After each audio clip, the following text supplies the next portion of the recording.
I'm ready. One.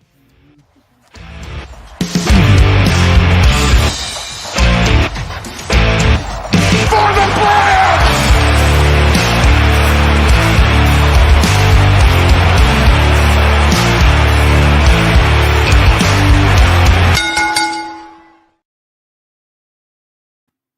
What's going on, guys? Welcome to Outside the Brand. This is another episode on your Thursday evenings. Welcome to Outside the Brand episode 352 for your April 18th, 2024. The last time you guys saw us here on OTB was doing our WrestleMania preview and predictions. Guys, I know WrestleMania was basically 2 weeks ago at this point. You know, it's been a thing. But we'll just, just briefly talk about WrestleMania experiences, how everything was and all that kind of a deal, and then we can get into everything that what the actual episode is talking about right there on the bottom of our screen right there. With Cody Rhodes and him being a quote-unquote boring champion in the eyes of the fans. But so you were there live in Philadelphia for the WrestleMania festivities. Deontay, I know you weren't completely there, but you were there in spirit, my man. How'd you guys feel about WrestleMania? How'd you guys feel about everything that happened? What went down? And then we'll get into everything in terms of the actual topic of discussion for tonight. I love WrestleMania. I wish I was been there, but shit happens.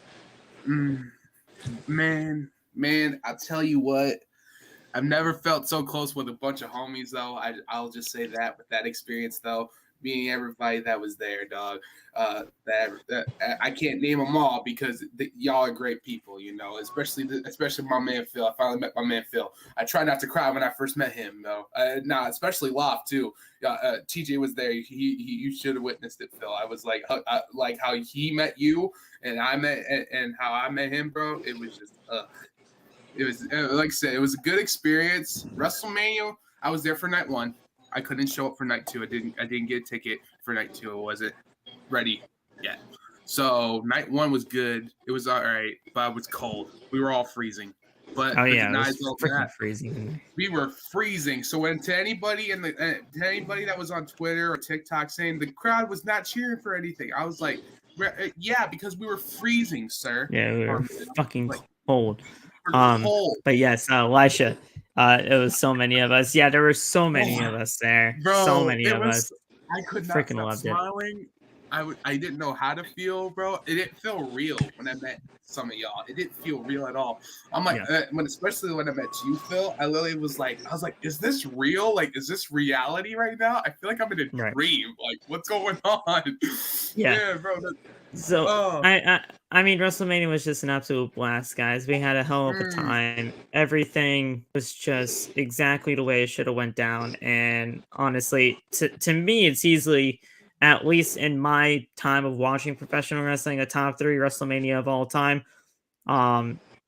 Easily, obviously it's going to have a sentimental value to me because my guy Cody won the goddamn championship that night. But other than that, I honestly think this was easily one of the best booked WrestleManias of all time. I honestly think it was probably one of the best, just atmospheric type measure for WrestleMania. Philadelphia, they went all out for everything in terms of where everything was located and all that. And I think it was just an absolute blast every single time that you guys got to do anything. What's up, Nate?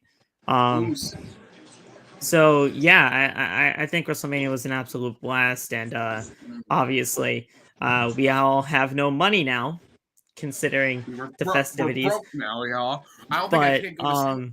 I don't think I can't go to SummerSlam anymore, honestly, because I was planning on going. I would never change a thing. I wouldn't change a single thing. I think that was a once in a lifetime type of experience, and if I never get to go to another WrestleMania again, I'd be perfectly fine with it because I got to go to this year's, and it's fantastic. I'm probably gonna go to another WrestleMania, y'all. Don't I was worry gonna about say, that. like, But don't say that to yourself. I'm going to WrestleMania next year.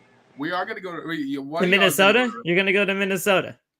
It might be in Vegas.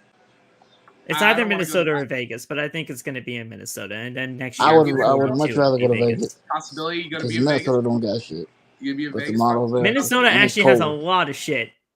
Don't think it don't have any shit. It has the Mall of America and the Minnesota Vikings. Okay, and what else? You're gonna have to ask my family members in Minnesota for that. It's called like Minnesota. It's called like Minnesota. That's it. It's called like Minnesota. Now if it's in Vegas, I'm down. I can. Now if it's in Vegas, obviously there's a shit ton to do in Vegas. But regardless, it's gonna be gambling. No, I'm just playing. Don't gamble, people.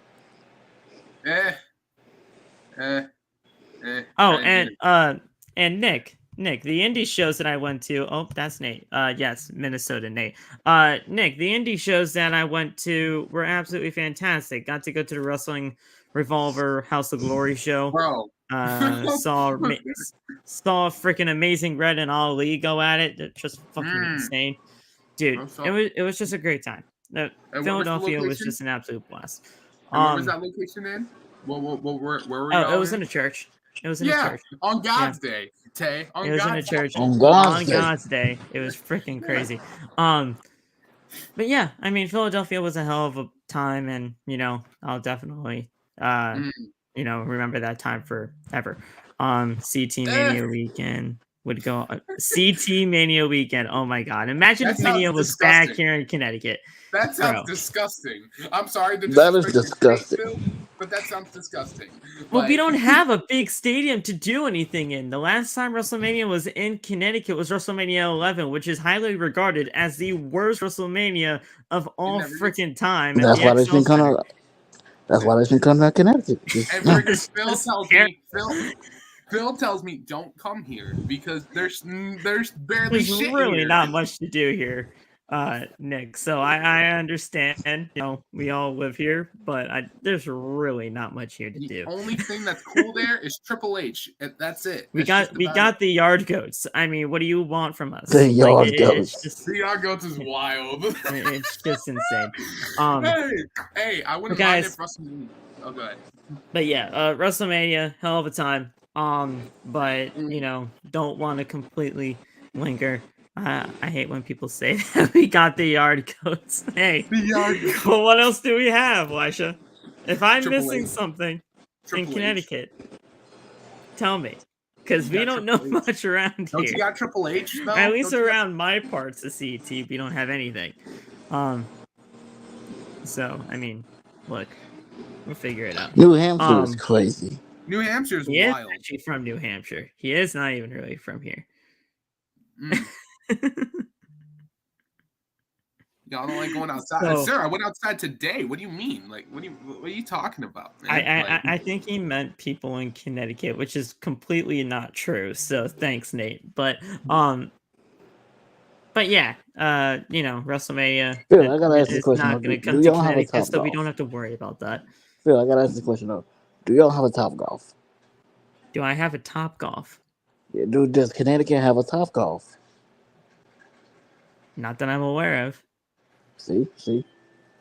At least the Dave & Buster's. Yes, Dave & Buster's. I have to go there every weekend because I think that's literally the only thing that we do have. You don't have a round one? You don't have a round one? We don't even have that. We have the Bob said that there was a round one in Philly, but I was hoping we were all going to go to a round one, but things went to craziness. Ichiban is crazy. Ichiban is fantastic. We have one of those down here too. Ichiban? Yeah. Ichiban is the name of a wrestler that we see all the time on the indie circuit here.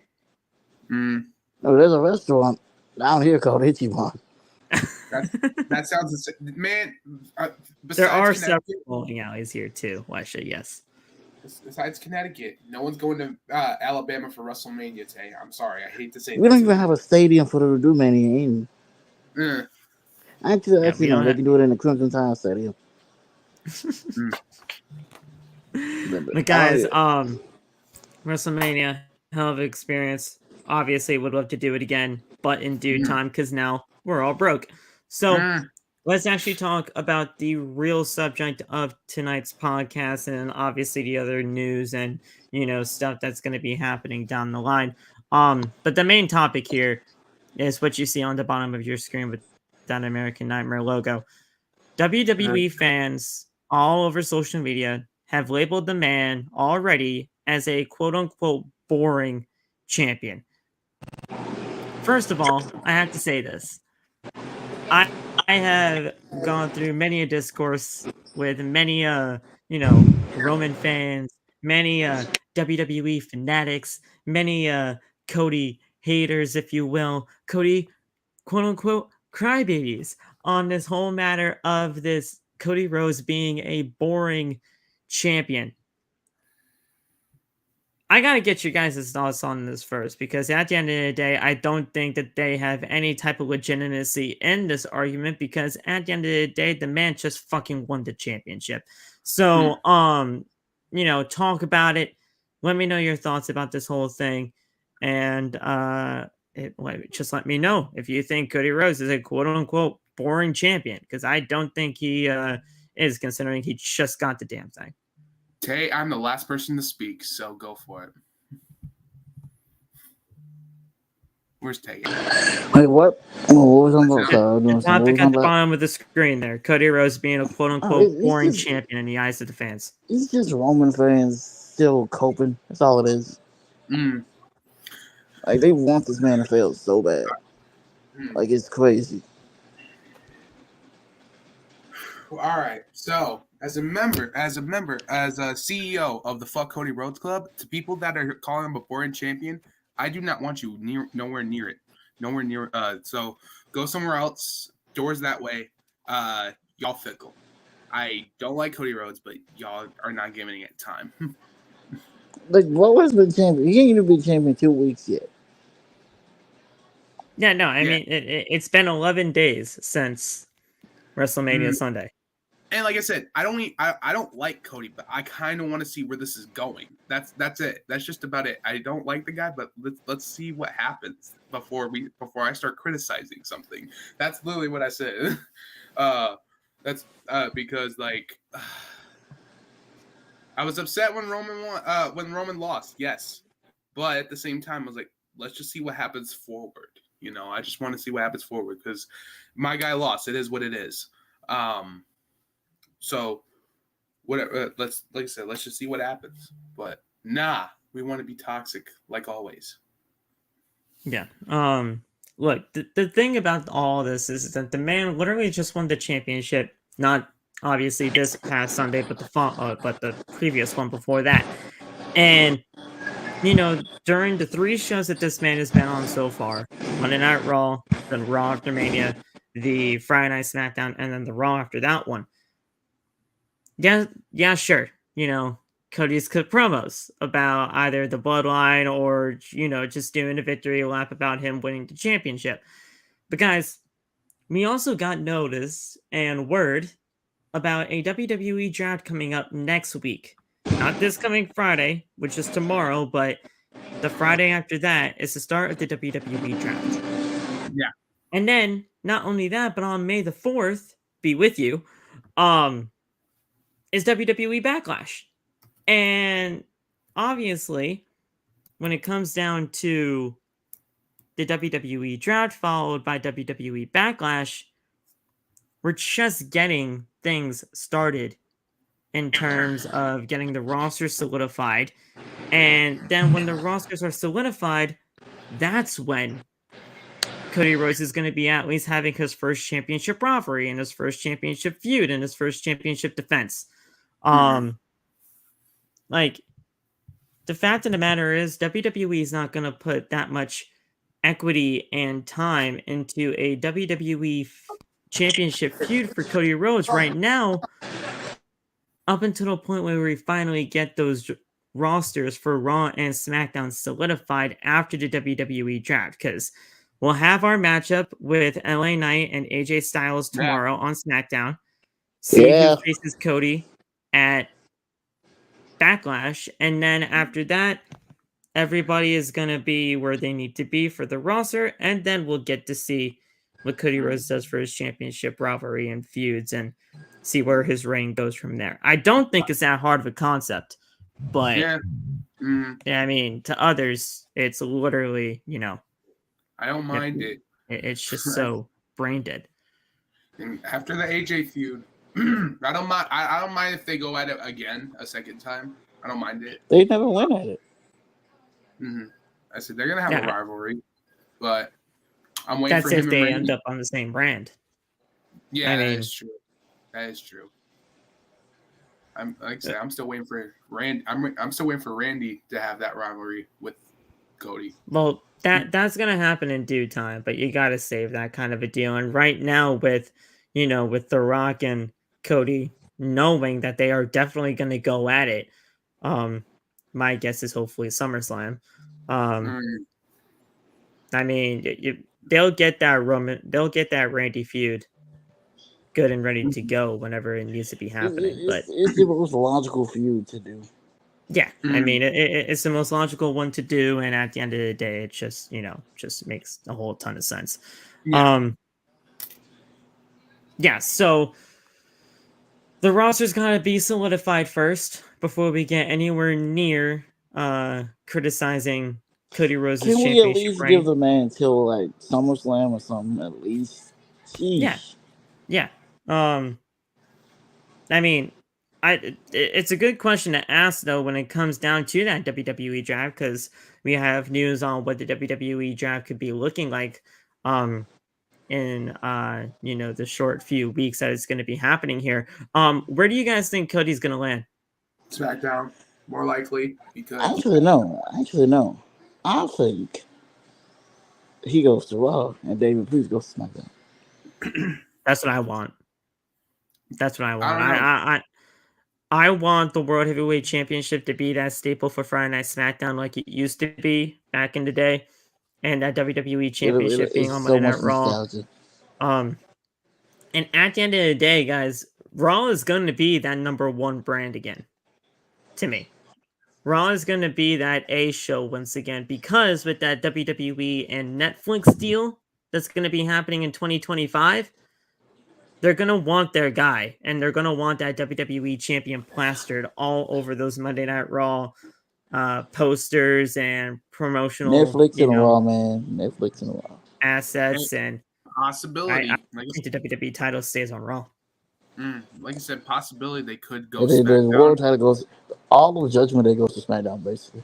I personally would love to see him stay on SmackDown. I understand y'all want him to be on Raw. For the WWE champion, you want the world champion, but more likely, he's been on Raw ever since he arrived here, if I'm correct.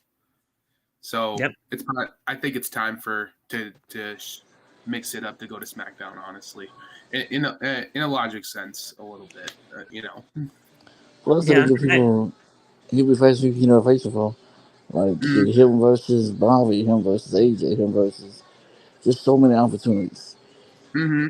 Yeah, and who knows where anybody else is going to be landing in the draft either. LA Knight on Raw would go stupid. I ain't gonna lie, that would feed families right there. LA Knight on that would feed families. I'd love to see it, man. But yeah, I mean, the WWE draft is definitely going to be something to look into. I'd personally have the WWE title on Raw, World Heavyweight title on SmackDown. I'd keep that IC title on Monday Night Raw, US on SmackDown. Obviously the world title and the whatever going to be SmackDown Tag Team Championships just is most likely going to be the WWE Tag Team Championships. They can stay on those brands. And then the Women's World Championship, but the Women's World Championship looking like exactly the World Heavyweight Championship, you put that one on SmackDown with that title. Women's Championship goes to Monday Night Raw, and you can have it that way. But yeah, I think it's going to be very interesting to see where the champions go for the WWE draft, as obviously the draft is going to be happening in just a week's time, because it's not going to be happening tomorrow, but next Friday will be the start of it, followed by that Monday on Monday Night Raw before WWE Backlash in France, which is going to be absolutely insane. But yeah, We'll talk about the WWE Draft and what it's actually going to be looking like in just a little bit, as there are some locks from NXT that are going to be making the jump to the main roster, and that is going to be very, very good indeed. Yeah. But guys, we got to talk about this WWE WrestleMania XL behind the curtain documentary. It was supposed to be released on the Wednesday after WrestleMania. It was supposed to be released on that Wednesday after WrestleMania, and it never got aired. We're 2 weeks out of WrestleMania. Still ain't, I say they will release it after they get done with Saudi, because I know they're gonna have a pay-per-view in Saudi. I know they're gonna have one there. I know for sure. Well, obviously, yes, but yeah, it never got aired. It was supposed to get aired on the Wednesday after WrestleMania, and when people were trying to figure out where the heck is it, I thought it was going to be on their YouTube channel, which it was supposed to be, and it just never showed up. There is reasons for that. For those asking about WWE's WrestleMania XL behind the curtain documentary, we sort of have an answer. The documentary chronicling the changes of WrestleMania XL was advertised for a Wednesday debut on YouTube. However, obviously, that did not come about. Fightful spoke with WWE sources who said that the move has been made to add footage from this past weekend's show, which was WrestleMania. So once they have that all updated and ready to go, the new release time and date would be revealed. Now, obviously, that was 6 days ago of this report being put out there. And they wanted to put WrestleMania footage in the documentary, which makes a lot of sense considering, all the changes that happened to get to that show. So they just wanted to add some WrestleMania footage. What do you guys think about that? I feel like that's kind of logical, with everything that kind of happened. I think so. Yeah. For what that's being told. I honestly, like I said, I would wait till release more to release that. Honestly, I would wait a little bit more time because like I said, it took a lot of time to. I feel like it's taking a lot of time to actually get it all together, because night 2 was just So yeah, what do you think, Ty? What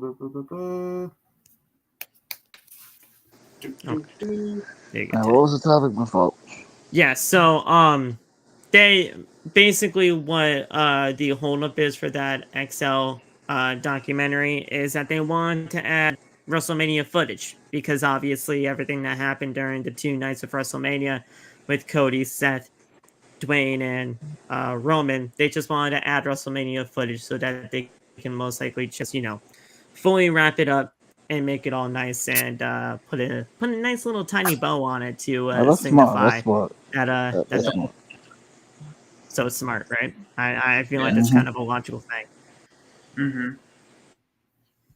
So we'll get that documentary. The documentary will be out. It's just a matter of a new release date and time, and making sure that everything is all squared up and ready to go for that release date. So we'll figure it out. I'll be watching it regardless, because I think it's going to be absolutely amazing to see the pivots, the pro wrestling's favorite word nowadays, pivot, that they had to make in order to make what they did happen. Because I'll say this right now, with everything that's happened over the course of that story, from where we got from that WrestleMania press conference to WrestleMania Night 2, whatever the original plan was, it was never going to be as good as what we got from that WrestleMania press conference to WrestleMania Night 2. Oh yeah, because like I said, that moment right there was probably just I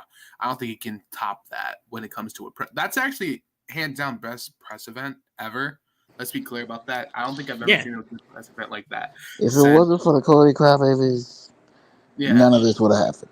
Y'all, so the fact that y'all took The fact that y'all took the Cody Crybaby thing with y'all and just said I'm a Cody Crybaby, I was like, so you bought in what Rock basically what called y'all. And My this is thing great. is, This people is were trying to great. convince themselves that this was a plan the whole time. No, it wasn't. This was No, not it the was plan not. all along, people. It was never the Yeah, plan. yeah, Never the plan. The plan was always Rock and Roman. The plan was always Rock and Roman. We yeah. legitimately changed that. And if you guys don't think that you did, you kind of The lied to Rock, What the yourself Rock because we himself ultimately said you it. did guys do that. did? You had that has more that when they had that face off that has the most dislikes. I haven't seen that much dislikes when freaking Charlotte Flair was added to the main event, WrestleMania 35. I've not It seen was that the much most It dislikes ever. basically disliked gave off the video. same energy. It gave off the same energy. Yeah, It was the most disliked video on WWE's YouTube channel throughout the entire history of their channel. I I mean, haven't seen that much dislike since, like I said, since Charlotte Flair got added to the main event of WrestleMania 35. That was the last time I ever saw so much negative net dislike videos. That's like their second negative most dislike video on their page. yeah, Now, I mean, considering that, it was just absolutely insane. I mean, I freaking loved everything that happened. Whatever the original plan was never going to be as good as what we got here for that storyline. thank The you, Triple Rock H. doing what he did, turning heel, and doing everything that Perfect. he has done just to make Cody look a hell of a lot bigger of a superstar right Look, there. The whole freaking look, I'm already getting thing. chills. The Goosey. mana. Do you feel the It was mana? it was just a great thing. And honestly, to me, this is probably, if not the best version of The Rock that I have ever seen. To me, Yeah. like I mean, obviously, it's a huge deal whenever The You want to know Rock what's comes around crazy? in any type of way. But Yeah. with The Rock doing this heel gimmick, the final boss, Rock, is going down as one of, if not the best work of his stints Mm-hmm. within Mm-hmm. WWE. One of the I greatest. it's fantastic. And we Yeah. wouldn't have gotten this if it wasn't for the Cody And like Crybabies. and when he called himself the final boss, like I literally wanted to like text Phil and be like, I'm sorry, Phil, but I don't think you're ever gonna make me dislike The Rock ever because that shit is a cold It, I it, don't. it literally was so cold, I and don't I'm even like, dislike the Rock. I just dislike what he did. Yeah, well, but it was good though. At the same time, it it, may it, be it bad was at the definitely good. before. It may And be guess what? bad Guess before, what? but once you None of look this back would have at it, happened.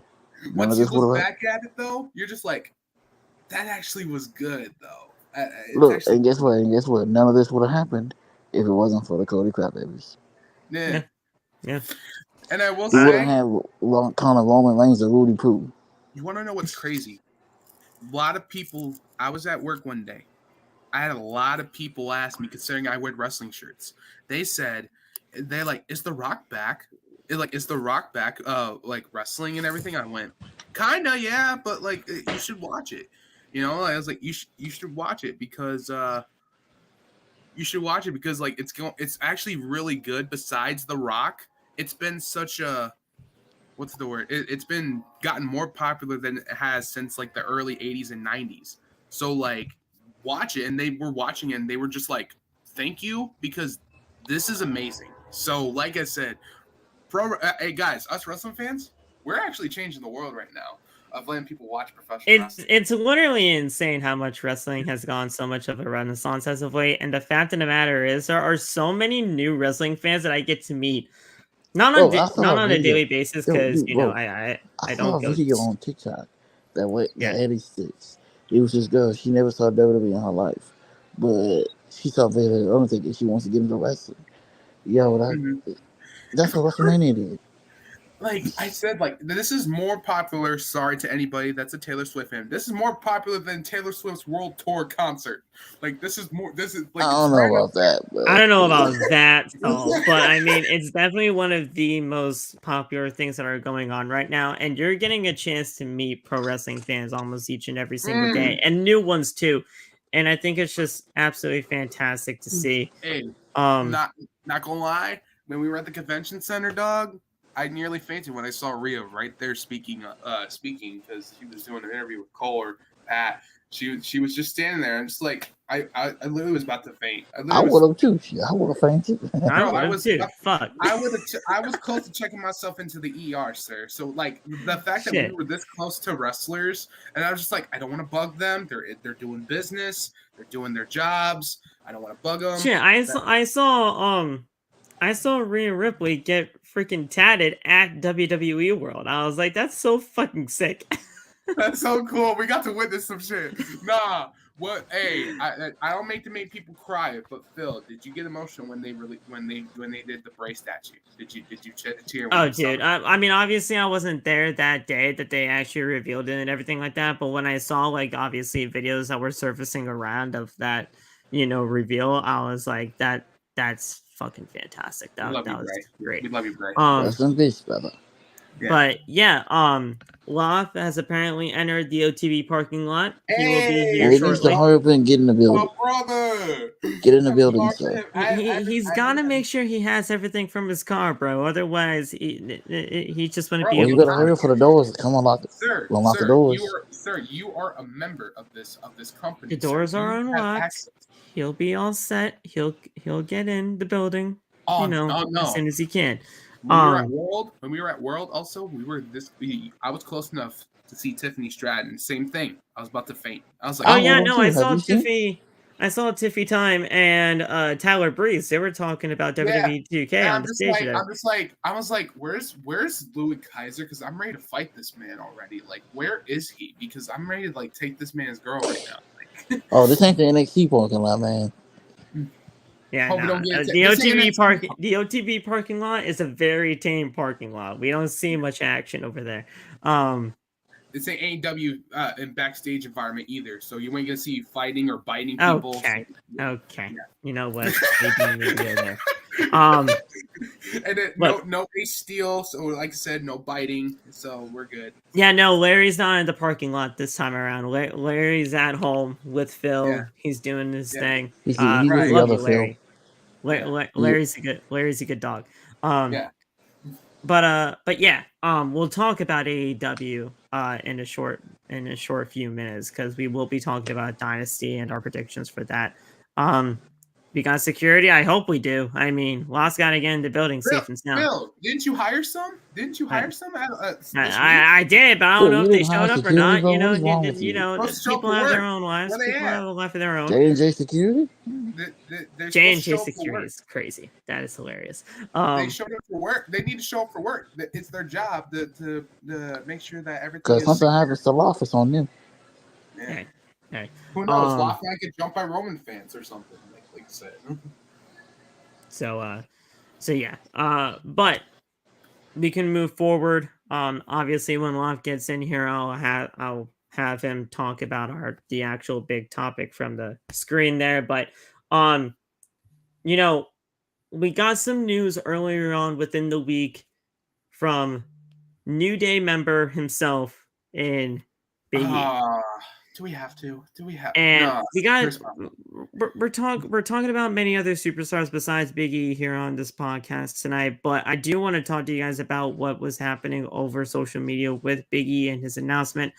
WWE superstar Big E provided an update on his neck and the news of both good and somewhat of a bad situation. Big E has been out of action since March of 2022 after taking an overhead belly-to-belly suplex from Ridge Holland at ringside. Big E accidentally landed on the top of his head and was taken to the hospital. He was later diagnosed with a broken neck and has been rehabbing ever since.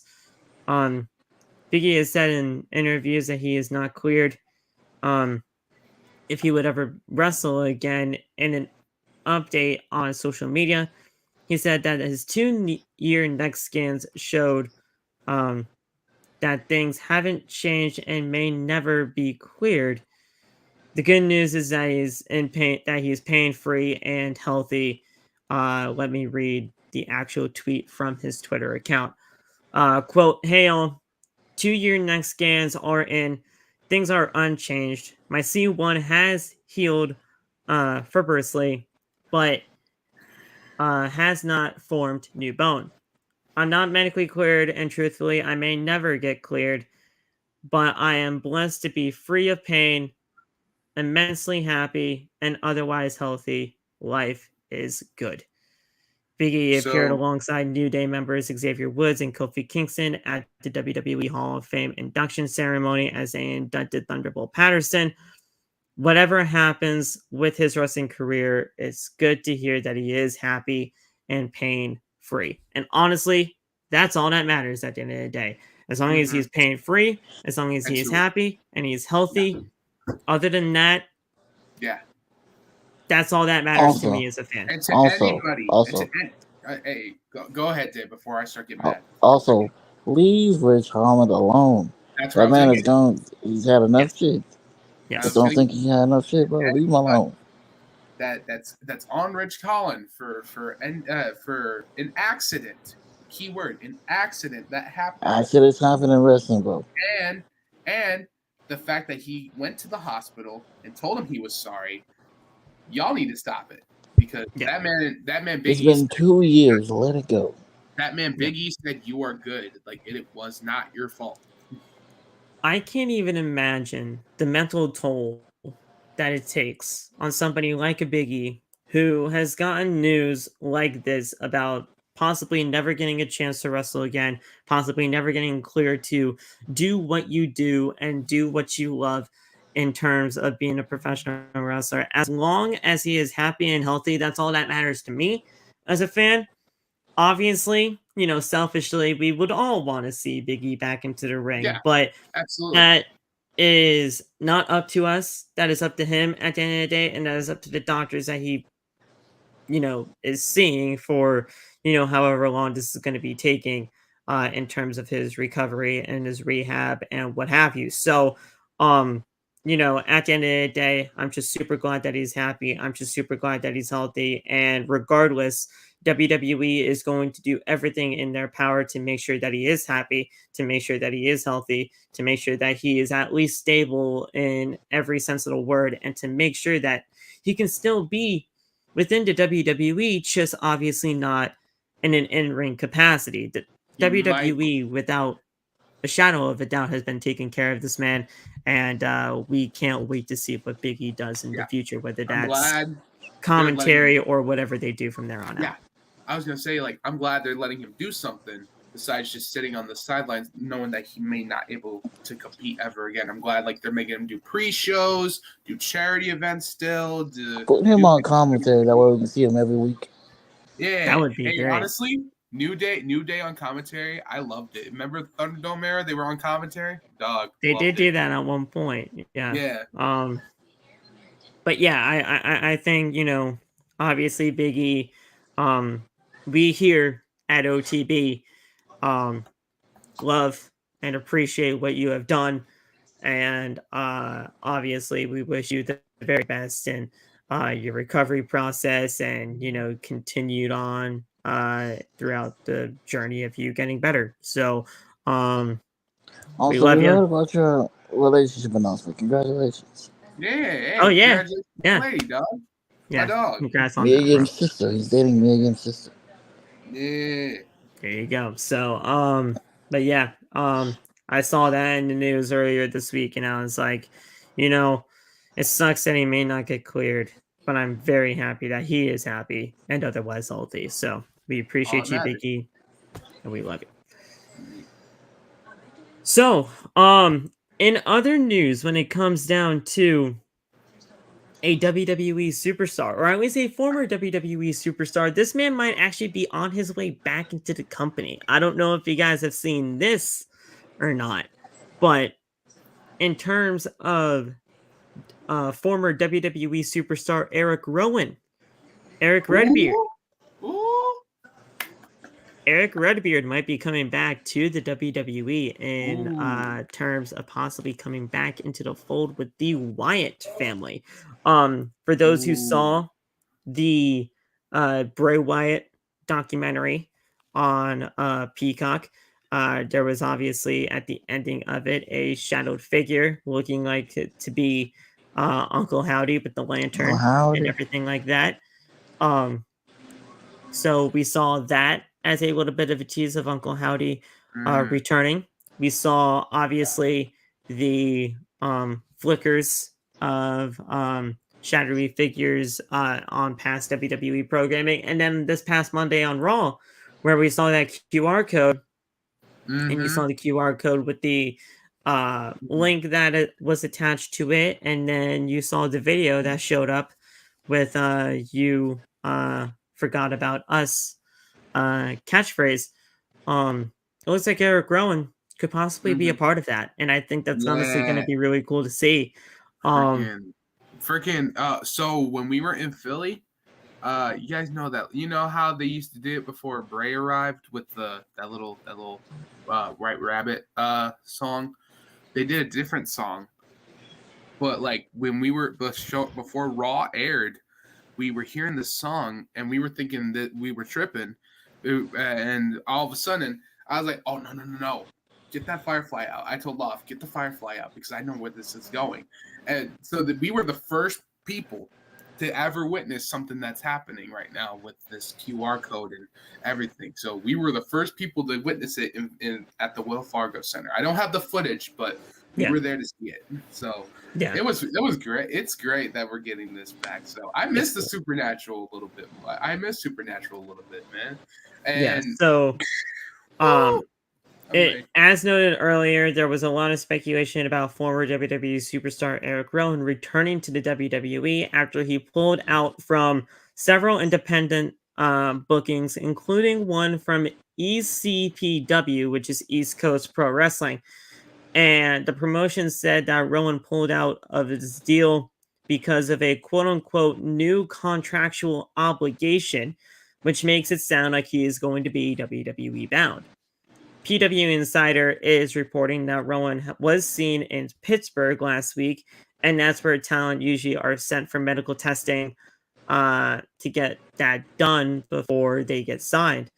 WWE has been dropping some TV teases this week that hint of a return of Uncle Howdy character. The first tease occurred at the end of the documentary from Bray Wyatt.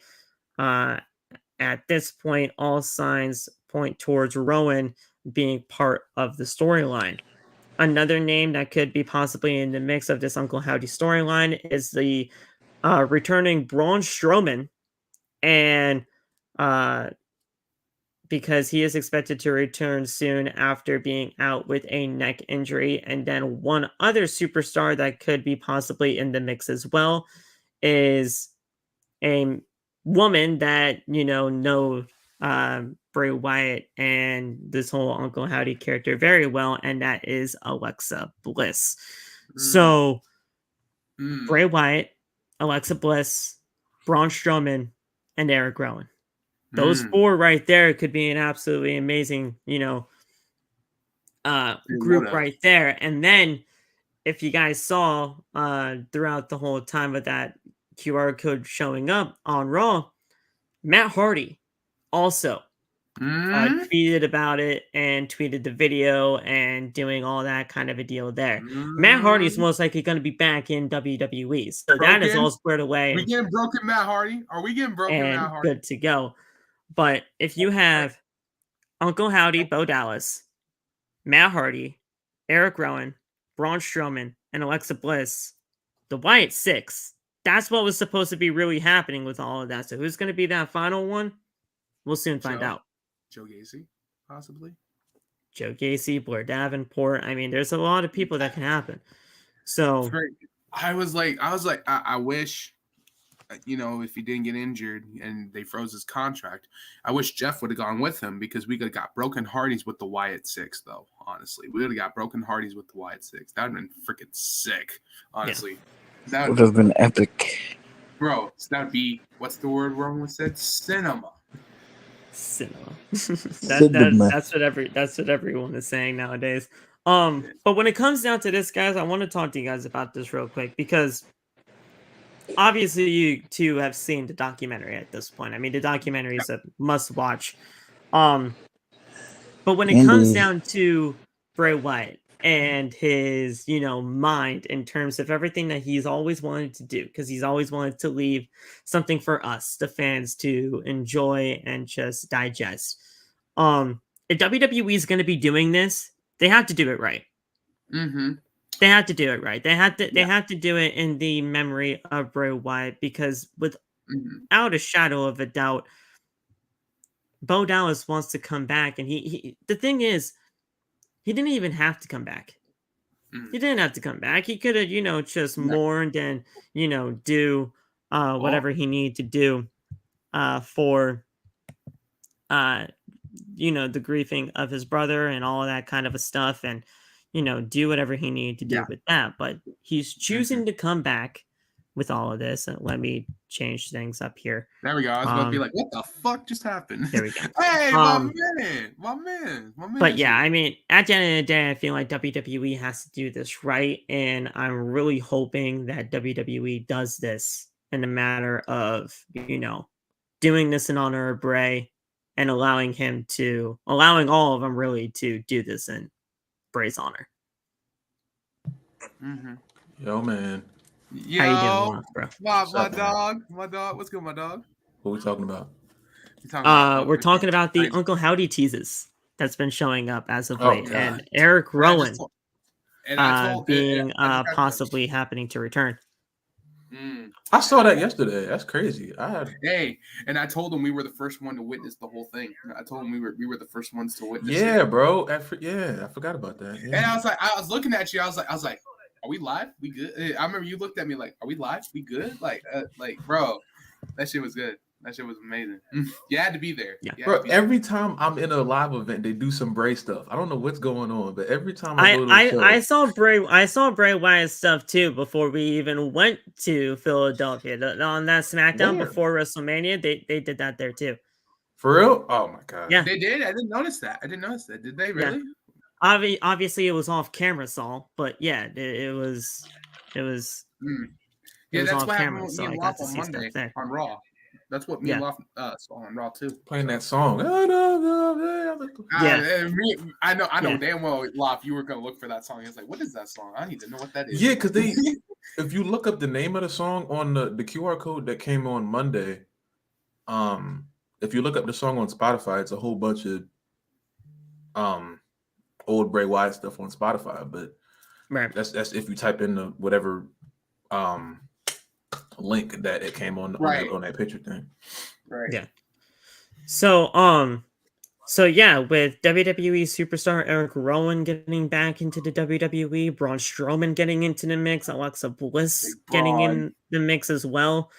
And then Matt Hardy tweeting it out as well, Lop. I mean, that's 4 right there with Uncle Howdy, aka Bo Dallas. I mean, that's 4. That's 5 people right there that can easily be, a great stable for this Wyatt 6 type deal. And I guess we'll just have to find out who this 6th person is in due time. Blair Davenport. All right. Yeah. I like it. I like either Blair Davenport or Joe Gacy. Those 2 are easily the top 2 for me with that. Because I don't know what they're doing with Gacy now. I feel like he's moved away from what he was before. I don't know what they're trying to do, but I mean that's why you should move him up to that character wise, so that way it gets him something to do. Because I feel like Joe Gacy has lost all that supernatural tree stuff that he was in with the dyad, and I mean they had Ava Rain into the mix and all that stuff, and then she turned into a normal chick that became a general manager of the show. So I don't know what the hell happened there. I think they cut it when Bray passed away. Left. I think when Bray passed away, I think they just stopped it for a while because they didn't want to. Because they respect draw the similarities. Yeah. Out of respect. But yeah, I think it's gonna be great seeing Eric Rowan back, Eric Redbeard, whatever you want to call him. I think they'll probably just call him Eric Rowan again.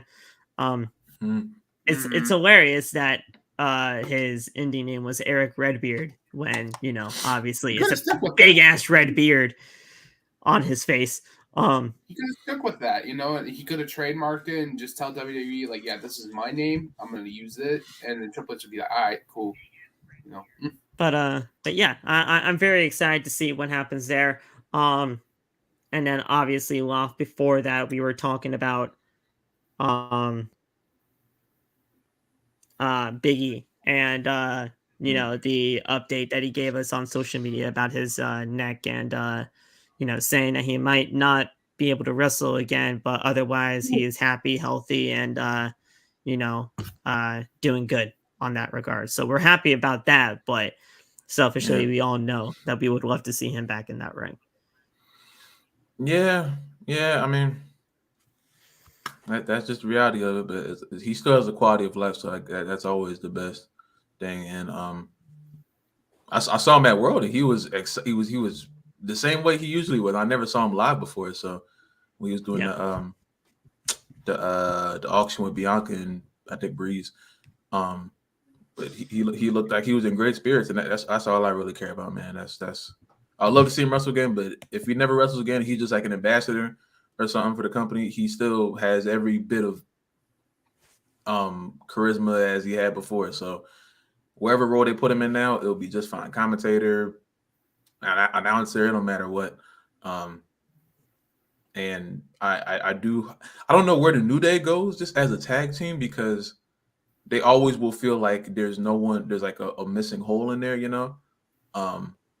I read something that Kofi, I think E told Kofi and Xavier that they could add someone to it, and they're like, nah, because there's no reason to. That you can't put someone in E's place, you know. The New Day should be the three of them forever. So if it's not them, then there's nobody. But with Titus, yeah, that's a great idea. Titus and E on commentary would be hilarious. Oh yeah, that'd be imagine Meaty Man screaming the toe, man. Freaking E will finally say "Meaty Man slapping meat" when Bronson Reed and freaking Ivar freaking face each other for I don't know how many times they faced each other. He's like, "Meaty Man slapping meat." I would not be able to contain myself if Pat McAfee, Michael Cole, and Big E were the 3-man commentary booth on Raw or SmackDown or wherever they would be. It would just be fucking insane. Imagine Pat McAfee and Big E together. I mean, dude, you would not be able to stop laughing. Nah. Just to give him a rough time, him and Corey Graves would be hilarious. You gotta throw the jacket at him. Yeah, you throw the jacket, and it's like, don't you, God. I hope you go to Raw. I was like, you can't leave this man. Hey, Bailey no longer bullies Cole, so now Bailey bullies Cole, but now Big E bullies Corey. I love it. That's great. Yeah, no, I mean, Bailey and Cole are on good terms now. They're good now. Took them a long time. But yeah, and then obviously that before all the actual superstar talk off, we talked about what's on our screen here with the big topic of honestly what the title of the video is about Cody Rhodes being a quote unquote boring champion in the eyes of those fans. We talked about it. We simply do not understand why, considering the man just won the title 11 days ago, at the time of this recording, obviously. But WWE is not going to put much equity and assets into a first feud for Cody when a draft is next week and WWE Backlash is literally that same week after the WWE Draft takes place. So, makes no sense to me why they would, put so much on a first feud when the rosters are going to be looking completely different. Roman Reigns fans have proven me wrong for about 4 years now. And they've shown me to be even bigger crybabies than what Rock was calling Cody fans. So I don't know how. There's no point. Like, I'll say it like this. I started getting my biggest frustration for Roman, I'll say like halfway in the run. It's been 11 days and there's people slamming their heads into their floors. Y'all, half of them are grown men just crying. Oh, he holds the belt weird. Tell me how Roman holds the belt. Oh, wait, Paul was holding it for 3 years. Like, anything that they say about Cody can be easily refuted by whatever they've had Roman doing for 4 years. It's been 11 days. He hasn't had a match with the championship yet. So, well, oh, he's only done promos. What do you want him to do? Who is he gonna fight for 2 Raws and a SmackDown? Are you gonna fight Rock? Like, what do you? What do you want him to do? Roman didn't fight at all for the last year and a half. Like, what are we talking about? I don't understand it.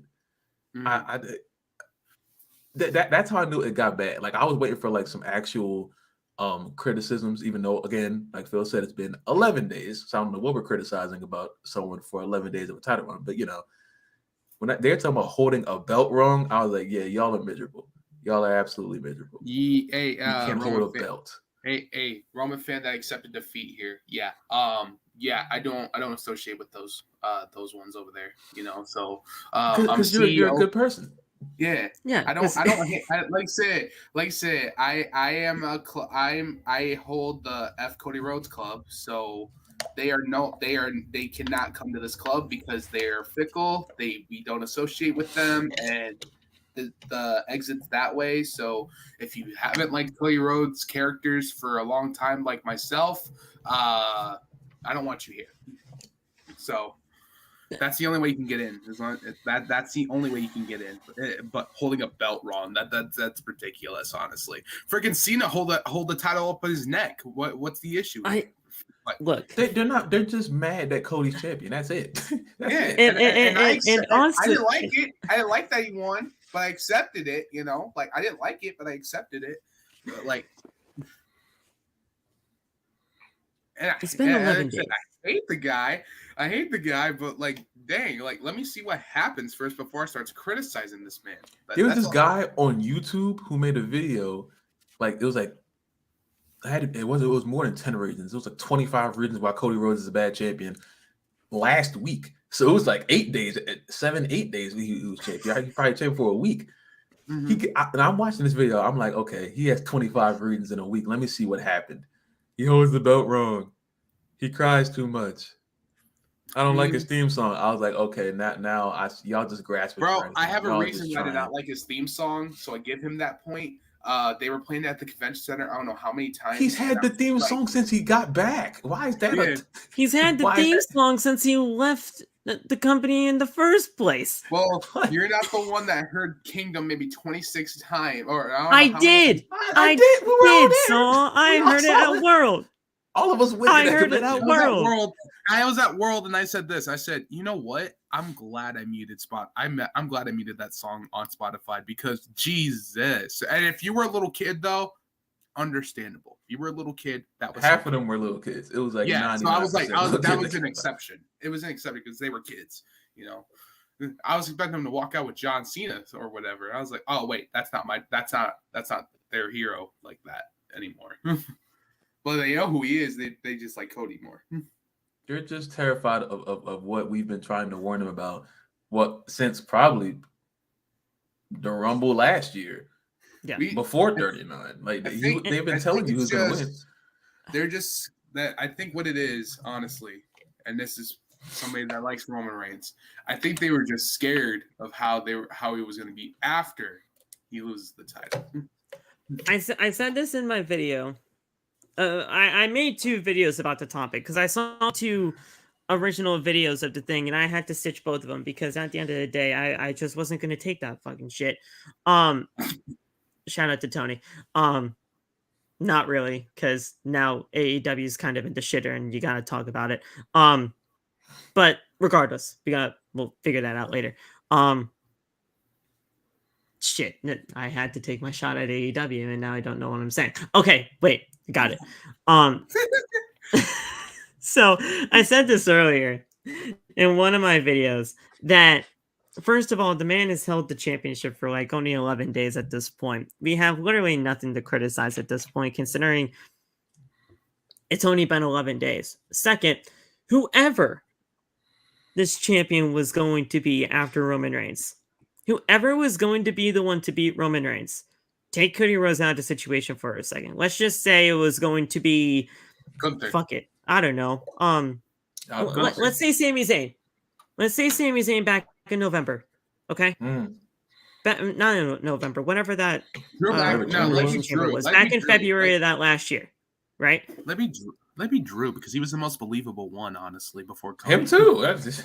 Either way, whoever was going to be the one to defeat Roman Reigns is going to have a huge hill to climb. Mm-hmm. Either way, take the champion out of the situation for a second. Whoever was going to be the one to defeat Roman Reigns was going to have a huge hill to climb because the man held the championship for 1,316 days.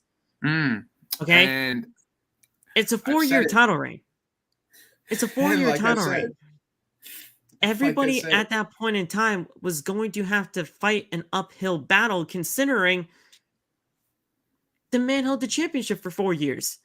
So what kind of, precedent are you trying to send here in terms of, oh yeah, the championship reign is already boring?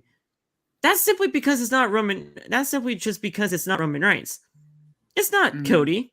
It's not just Cody. And don't tell me that it is just Cody, because whoever was going to be the one to do it was going to have this uphill battle and was always going to have that criticism. It's not just because it's Cody. It would have been anybody. It's because they're used to it. That megastar, like let's say Cena didn't get injured and he held that title a little bit longer. Let's say that happened, right? I don't think they're used to that megastar holding that title for so long. That's what it is. That's basically what it is. That's the problem, though. Yeah, we're not even in the time period anymore where there's 1, 2, 3 megastars. There's 8, 9, and half of them were in the ring when Cody won, when they all were holding them up. You know what I'm saying? So it's like Roman can be a megastar all he wants. Cody's a megastar now, no matter how much people want to ignore it. Punk, Drew McIntyre, Rollins, LA Knight. Yeah. You got Sammy damn near. Randy's the legend at the moment. There's megastars. Randy's a legend, but yeah, I mean but dude. If Randy would have beat Roman, anybody that would have beaten Roman would have had this huge hill to climb because they are simply not Roman Reigns and they simply did not hold the title for 4 years. Before Cody, like I said, Drew McIntyre, in my personal opinion, was the most believable person to beat Roman Reigns, honestly. Before Cody Rhodes arrived here, like I said, I thought Drew was the one. I thought Drew was going to be that one to have that pressure on him. Yeah, he honestly really could have, should have, would have. Well, regardless, he would have had an uphill battle too, because at that point in time, at Clash of the Castle, I mean, I don't. Was it 1,000 days at that point? No, 800. No, it was at the brink of it. I think it was at the brink of it. Yeah, so 800, 900. But regardless, it was in the 900-day mark roughly, and at that point in time, that was still like a 2.5, 3 year title reign at that point. So like, dude, 3 year and a half. Yeah. It still would have been a huge hill to climb because it's simply not Roman Reigns as a champion. So Cody Rhodes being a boring champion, they're not doing that just because of Cody Rhodes. They're doing that just because it would have been anybody. But at the same point, though, I don't think that is all of it. Just because I feel like a lot of people just like making fun of Cody because everyone likes to make fun of the most popular thing. Oh yeah, yeah. I do all the time. Like I said, I don't like Cody. I do it all the time. But I know that man's a good wrestler. And Cody is the Cena in 2010 now. So when everyone's going to make fun of him more than they make fun of everybody else because he comes out there smiling and the kids and the belt and the song and the wow, and he's the opposite of what Roman was. So all the real men, the real angry, the real I saw a reason rebelling of not liking Cody as champion because he shows up too much. What the fuck do you want him to do? That's an idiotic point. What do you want him to? I can't stand these people. That doesn't even make any sense, man. Like I said, either way, I think, like I said, when you guys say somebody that's going to carry the company and all that, they say, "Oh, he's got a draw," and I'm just like, I don't like him. I don't like the dude. But at the same time, that man can draw an arena. Honestly, I don't like him, but yeah, he can draw an arena. I didn't like freaking Randy at the time, but that man brought people in arenas. So him and Rock at the Raw we were at, him and Rock got one of the biggest. I think they broke Roman's record for they sold the entire arena out, and everyone knew Roman wasn't going to be there. Yeah, just Roman and Rock. So it's like the first night after he won, you've already been proven wrong. So what are you talking about? Well, because The Rock was going to be there. That was just an extra boost right up there. That's no one knew. Well, The Rock is a draw. The Rock was a draw, and so is Cody, though. You can't say he's not a draw. Rock wasn't advertised. Cody was. Everyone knew Cody was going to be there. Rock just showed up. Yeah, people didn't know Rock was going to be there until they called him out. I was the only one geeking. Bro, I was the only one geeking in our seats. Lop was there. He saw it. I was the only one geeking. I was surprised. I didn't expect to see him. The only one advertised was Cody. I didn't expect to see him. I was here at home. I literally just got done watching the night 2 main event, and then I turned on Monday Night Raw, and then I hear the Rock's music. I was like, "What the fuck? He's here now again? Yeah. I still have to deal with this fucker." Man, listen. I understand how you feel about Dwayne. I understand how some of y'all feel about Dwayne, but man, that just made me feel like, bro. When I got but I knew it. I'm glad you guys chanted that this was awkward, because that was fucking awkward, and I don't care what anybody says. My girlfriend started that chant. Really? Oh shit! Well, shout out to her. Yeah, I just want to say that. Love it. But yeah, dude, it was just freaking awkward. Now I don't even know what the hell's going to be happening. I think we might see a Tano for Tano match at SummerSlam. We can't agree. Oh God! Because The Rock wants to defend that People's Championship. He said that in many interviews at this point. He wants to defend that People's Championship. We were in the arena, right? And they just said they were switching titles. Say I want to hold. I haven't never hold that title. And then they just said, and then Cody just, you hold mine, I'll hold yours. I'm like, yo, what do you mean? Weird. I'll touch yours. Shut up, Rock. Look, I don't care if it was an accident or not. You were right. So I'm glad you started it. I don't care if it was an accident or not. Bro, we were, and also when Jay came out, bro, we were geeking as well. I'll just say that when Jay came out, we were all. That was revenge for everyone saying that we weren't loud on night 1. Okay, we're not loud. We're gonna be loud for the rest of the time this company is here. You literally gave The Rock. You guys literally gave The Rock the Roman Reigns after WrestleMania 33 treatment on Raw, and I absolutely loved it.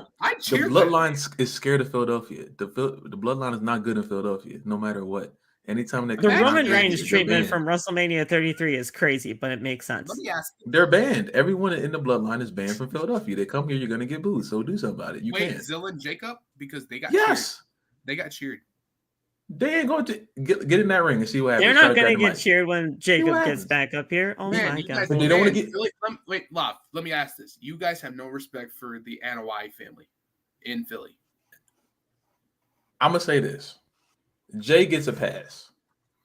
Wow, that's just, Jimmy gets a pass for me because I like him more. Rock, no. Roman, no. Everyone else, they have to draw the line in the sand. Whose side are you on? The Anoa'i family is just a no for Philly, basically. If they show me what side they're on early, if Zilla says that he's on like Jimmy's side, then he's good. But if he says he's on Roman's side, say goodbye. You're getting booed now. It's simple. Wait. I have this question for both of y'all. Y'all know Tama Tonga is joining Solo's side of the Bloodline. Then he's not good here. And he's Tongan, guys. So there's a difference between Samoans and Tongans. So yeah, but they still consider him family, Saul. Yeah, that's why he's in the Bloodline. I was trying. I know it's not technically how it works, Law, but that's exactly how it's working. That's why he's in the Bloodline, because he's they consider him family. It works. They can do whatever they want to do. I have to ask. But I freaking loved that Tama Tonga debut, so I freaking love that. Yeah, that was freaking crazy. I have to ask the both of y'all. How would you feel if he actually did one at night 2? Honestly, you guys think people are going to jump the barricade or something? I rebuke the devil, so I don't bring that negative energy in my brain. So yeah, I've never even thought about that. I don't even want to think about that, because at that point in time, all over now. There's just nothing even to think about. Was there a moment you guys thought it was over? Was there a moment that you guys thought it was over in the finish? When the bell rung? Yeah, literally when the bell rung, I was like, "Oh my God, I think we're so fucked. I think we're so fucking screwed." At any point, that match could have just been over. No, I looked at Waff and Chris, and I was like, "I'm screwed, am I?" And they were like, "Yeah, you might be." I'm like, "Fuck!" I was terrified. What spot did you guys thought it was it besides the bell ring? What spot you guys thought it was done? The first Trinity Crossroads, right, into the Samoan Spike again, I literally yelled at the top of my lungs, and everybody in our section was laughing at me because I was like, because I'm just making a fool out of myself. I'd be like, "What the fuck did you learn from the last time? Yeah, what did you learn from the last time there was a Trinity Crossroads into a Samoan Spike?" Why is he backing up? It's over. When Roman did the Crossroads, I kind of got scared because that was crazy. That one I got scared too because I was like, "What is he doing that for?" Let me ask this: did it make sense why Cody lost in the first match? No, man. I mean, it didn't make sense. But look, in the grand scheme of things, everything worked out, so I'm okay with it now. But I mean, it didn't make sense regardless. I still am not submitting to the fact that he should have. I don't believe that. I still. I don't think he should have lost at 39. I'm still gonna believe that. I don't think he should have lost at 39. Hurdles? Come on, Hurdles of what? The Judgment Day? Freaking Cena had to go through all that one time. His name's not adversity. Cena. That fucking word that haunted me for the better part of that year. Adversity. Went through Brock Lesnar for 5 months, had no reason to do so, but he did anyway. Still laugh at that. I still have a good time watching Brock just beat him up for no reason. And that was adversity? No. I don't care. For 5 months. For 5 months, Saul. Why'd it have to go 5 months? For fun? Why'd it have to go 5 months? That wasn't fun. That wasn't fun. That was fun. It was not fun. Raw After Mania was the worst Raw After Mania I've seen in my life. I was even at SummerSlam, and like I said, some kids were staring at me different because I was cheering for Brock Lesnar for a German suplex. How many times now cheering for Brock Lesnar is crazy because after everything that happened. So back then, before things went crazy, before things went to shit. Yeah, before things went to shit, I was cheering for the man, and freaking little kids were looking at me weird, like, who invited this guy? That's basically what I got. I would have looked at you funny too. Now I gotta, man. Jesus Christ, I can't can't figure this out now. But you know what? We don't have to worry about that anymore. We don't have to worry about that anymore, because now when he won the tag titles with Jay, so you already got that doesn't. No, that's not the story. It's not the same. I'm not gonna get it. I'm not gonna talk about it. It's not the same thing. That was just a happy accident. That just happened. That was just. I don't even think I literally think that was never planned. I really truly think that was never planned. It made no sense to do it. I think it made no sense to have that championship reign. Yeah, they lost him so quick. That championship reign made absolutely no sense. Back to trolling the man to get him on SmackDown. Like what? Back to trolling Cody, even though, like I said, people are just being weird about holding a title wrong or something. Back to trolling the man. Back to trolling Cody. I'm gonna start holding my belt like that. I'll hold the belt like that.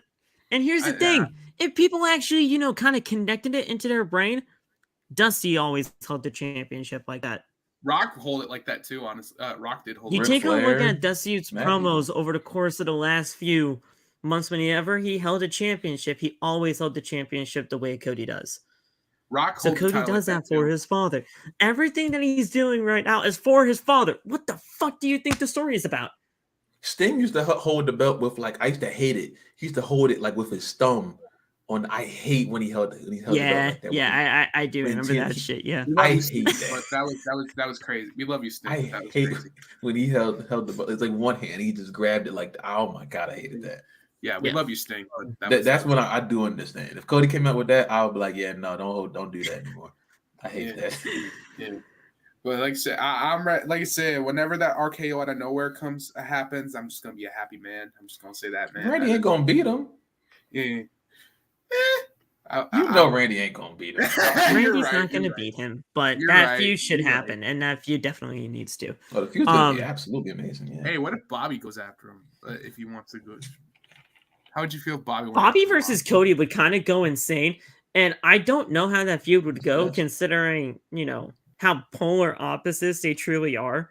They did go at it in TNA. They did go at it in freaking Impact. So, like I said, and you know what? People forget about that. Yeah, but they did. Freaking TNA. But yeah, look, it'll be I don't see a fine. name now. Everything's fine right now. Okay, Cody Rhodes is fine. He's a champion. He's only been Bro, champion for you 11 have days. no idea, bro. But I he's was not so boring. upset. Bro, I was so upset, dog. Like I was like that upset that he lost. That Oh, I was hold so up. We all know AJ's gonna beat LA Knight on SmackDown, right? yeah, Yeah, more of or course, less. Of good. course. of course. I think I'm Well, not. Well, it's the Bullet Club stuff right there. I mean, they're not going to go into that, considering it's literally. Imagine. I think they should. They They should, Don't do but- that. Don't do that. Don't do that. They Don't should, do but that. it's a week. It's a week build. It's a week. It's 1 week. When's Backlash? In May 2nd. May 4th. May 4th? That was 2nd. May 4th. That was a Saturday. Okay. I thought it was a 2nd. Literally, Go for it, I guess. we get the match tomorrow, right? We get the match tomorrow. The draft is now following Friday. And then 2 days from then is Backlash. I have a theory. I know we're nowhere near upon Unless those two end up on the same brand, they can't finish. I have a theory. Of who might win. Who might win Money in the Bank? I have a theory who might win men's. I'm sorry, but I think Solo might win Money in the Bank. That's disgusting. I'm sorry. I think it might happen. I think it more likely. Okay, here's the thing. I only think you have that kind of opinion because I think I saw Narco say that same fucking thing. I don't know if you saw Narcolepsy Boy's video, but oh no, man, he said the exact same thing about Solo winning the Money in the Bank. And if you have that opinion just because of that video, I did. I thought about it too. I thought about it too. I was like, I thought about it too. I was like, honestly, I wouldn't be mad at it, but I just want to see how people would like, Why would you? You're gonna be like him? His name is Solo or something. Don't put it on him. You're gonna be like him? His name is Solo. Like, what do you? We got. Look, we don't have to worry about it anymore. Cody Rhodes is a champion. He's not boring by any means, but he's a champion now, so we're all good with that. He's a boring character, but let's talk about a former world heavyweight champion. No, I'm ready. Not Seth Rollins. We're talking about that man, Drew McIntyre. Obviously, Drew McIntyre. He is not the world heavyweight champion anymore after what happened at WrestleMania. I let that laugh and I was singing or humming. If you humming the other side, and he's like, no, don't you dare do this. And then all of a sudden we hear it on the PA system, and we're just like, no fucking shot. And it happened. Now Damian Priest is now the new world heavyweight champion. Damian fucking Priest, bro. Come on, I was happy. I was happy. I was astonished. That's still the most surprising thing. So flabbergasted. That was did you have to check on to make sure that this man was like not dead or something, Phil? Did you have to make sure? No, I was alive. I promise you, I was. I just came. I came back down the steps, getting my my overpriced chicken fingers, and kicked Rollins' head off. Overpriced, by the way. Overpriced, extremely. Overseasoned. Oh yeah, extremely. I got my WrestleMania cup, so it's okay. But that match just went so fast, and then bro. Like he actually won. He's still he's the world heavyweight champion now. Damian Priest is still world heavyweight champion. That's crazy to me. Yeah, look, I love Jey Uso, but I think Damian's retaining on Sunday. Well, obviously he just won it not that long ago. I don't think Jay's ever winning the world title. Thank you. That's what I've been saying. I don't think that's a bad thing. I think he may win a mid-card championship. Yeah, I don't know if they believe in him. I wouldn't care if they did. I just don't think they believe in him.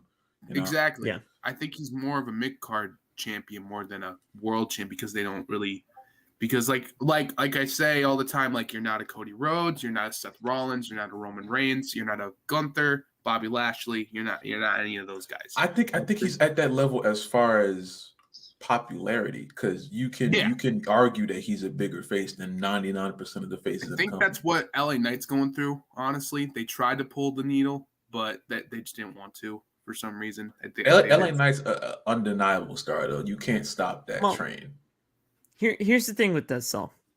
When they had LA Knight go after Roman Reigns in that one-on-one match, I mean, hate is a strong word, but I did not like that at all. I didn't. I did not care for it because at the end of the day, we all knew LA Knight was not going to win that championship match. Oh, of course. Then the Fatal 4-Way happened at the Rumble, and I did not give a single shit about that either because at the end of the day, Roman was going to retain. A lot of people thought, oh yeah, this is going to be the end of that. This is going to be the end of the championship reign. No, it wasn't. No, it wasn't. It was never going to be the end. And Roman went clean on that one, so we're good. Roman went clean on that match. The thing to me is, when you put LA Knight going for the world championship, that's it. There's nowhere else to go but down after that, because then all of a sudden you have to go back down to the United States Championship, and going down to the United States Championship is not a bad thing. It's not, especially with Logan Paul being the champion and how much, he actually has helped that championship, whether anybody wants that or not. But you go for that mid-card championship first to get to that world title. You don't go to the world title right off the bat. That just made no sense to me. So I didn't like that at the beginning there. But yeah, it just, we'll see where it goes. And the thing is with Jey Uso, I love Jey, but he's not winning the world title. But yeah, speaking of the former world heavyweight champion, in Drew McIntyre, it looks like his contract is supposedly supposed to be up, but there's been a lot of speculation about Drew McIntyre's future in pro wrestling, with it being reported months ago that his deal was going to be up shortly after WrestleMania. However, an exact time frame was not known. Things didn't go exactly how McIntyre thought they would at WrestleMania 40 when he won the world title for a third time in WWE, as McIntyre challenged Rollins for the World Heavyweight Championship and became number one contender after winning the Men's Elimination Chamber at that PLE in Australia. Although McIntyre went over with 2 Claymore kicks and McIntyre with his wife at ringside before getting into the face of CM Punk, who was on commentary, Punk attacked him. Damian Priest cashed in the Money in the Bank, and he won the World Heavyweight Championship. PW Insider reports that a deal has yet to be reached with the two sides, and there's talk.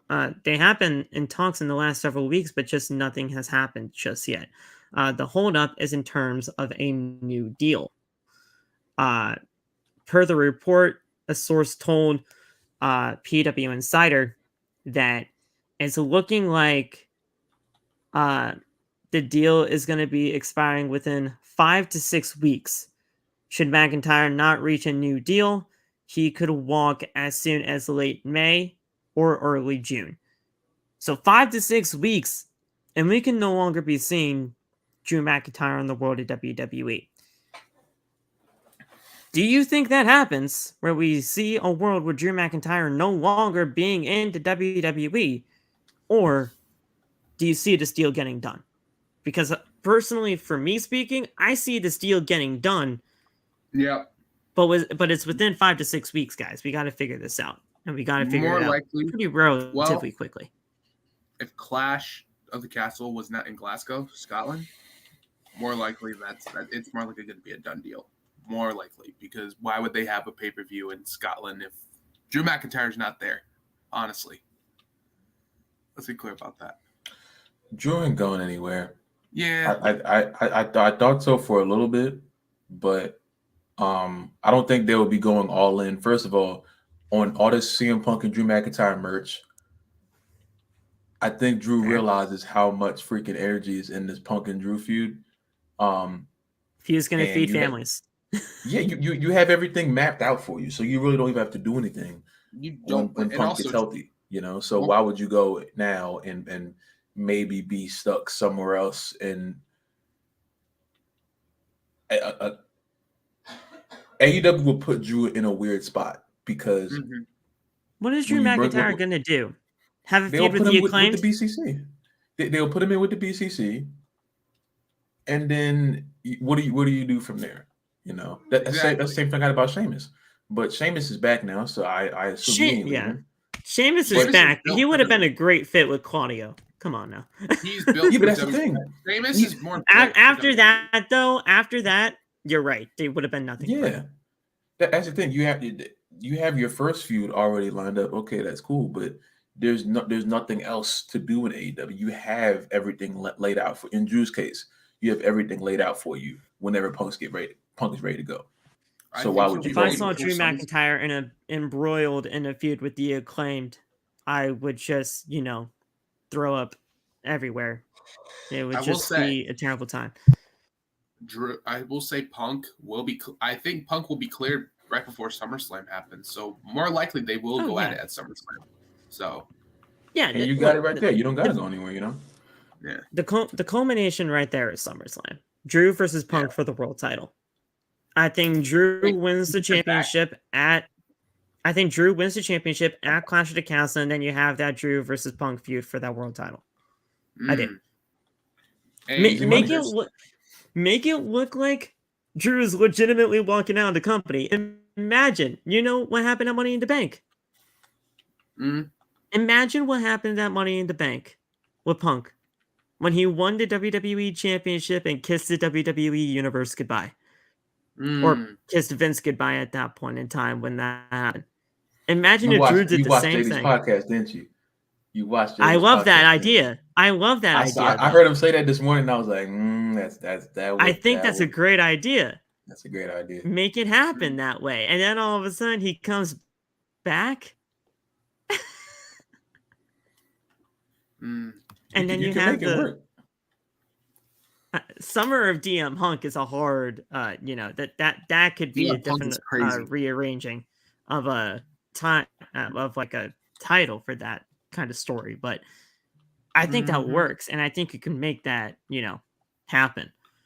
I wonder. But what are plans for? Be cool. I have to know this. What are plans for Gunther? I need to know. I haven't seen Gunther since WrestleMania, honestly. That's a very interesting, situation.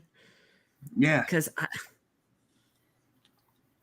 I want. I don't know if they're going back to Australia anytime soon. But if they were to ever, I mean, obviously, having Gunther win the world title in Australia would be great. But I don't know now. I really don't. Because what about Berlin? I'm guessing Berlin is in the scrapes. That's right. Yeah. Is Berlin in the scraps up? But isn't that the pay-per-view before SummerSlam? I think so. Yeah. I think. I don't know. I think so. I believe so. Yeah, because like I said, WWE is going international this year. I think. I won't be surprised if WWE goes to Japan for a freaking pay-per-view or something. I will not be surprised. Freaking Triple H is on the phone going to saying we're gonna have this Triple H and we're gonna have this pay-per-view in the Tokyo Dome or something. NXT Japan is still some. I haven't forgotten when they said that they were gonna try to break off NXT into like subsections. So like NXT Africa, NXT Japan, NXT Mexico. NXT Mexico would be stupid. I haven't forgotten about when they said that, and I'm still waiting for them to do it. Bro, whenever Lucha, remember, if Penta's contract ever expired from freaking AEW, bro, and goes to NXT Mexico, that's gonna be my favorite show. That'll be my favorite show of all. That'll be my favorite show. Well, actually, this Marigold promotion is something to really keep an eye on, because honestly, that's actually where we were going to be going next. So you actually commented right on time when it came down to that. Giulia, we all know Giulia is showing up in WWE. She's going to be in WWE's NXT brand within the near future. And first of all, I think Giulia is almost a lock for that Women's North American Championship. I'm just saying. I think it just makes a lot of sense to have that championship be on somebody like a Giulia. But on Monday morning, Rossy Ogawa announced his new promotion, which is Marigold. And in a press conference, among the talents introduced for the promotion was Giulia, who was long been expected to be part of the launch of Rossi's venture. Fightful's Corey Brennan has learned from sources close to the situation that Giulia is expected to work at least a handful of matches in Marigold before hopefully reporting to the WWE Performance Center in late June, early July. And Brennan has also learned from sources within NXT's production and creative that while WWE could obtain the rights to Giulia's current theme music, there are currently no plans for that at that time. As far as presentation goes, he has learned that Giulia is currently planning to keep her ring name for WWE, which is great because I don't think you should ever really change that because Giulia's already built so much, legacy with that name and that whole, she's known by Giulia everywhere. So just keep the Giulia name. And as far as when fans can't expect to see her in NXT programming, the belief is that within NXT is that she will be ready to debut at NXT Heatwave on July 7th and is expected to challenge for one of the major NXT Women's Championships at that event, that being the North American Championship or the Women's World title of NXT. He was also told, he being Brennan, that Giulia visited the WWE Performance Center during her recent time within the United States. I believe she was shown in the crowd at Stand and Deliver when we were there. So that was really her first WWE appearance on screen, and she's been showing up to the PC since the last time she was in the States. So with her being at Heatwave, challenging for one of those championships practically on her debut, Giulia being a part of WWE, and with this whole Marigold partnership, so to speak, it could be a really good thing for NXT if WWE and Marigold have that some sort of partnership there. Yeah, I think they're at some point they're gonna put all of their cards and probably during the draft they're gonna try. I think they're gonna go for just make NXT that third brand and then just build that up.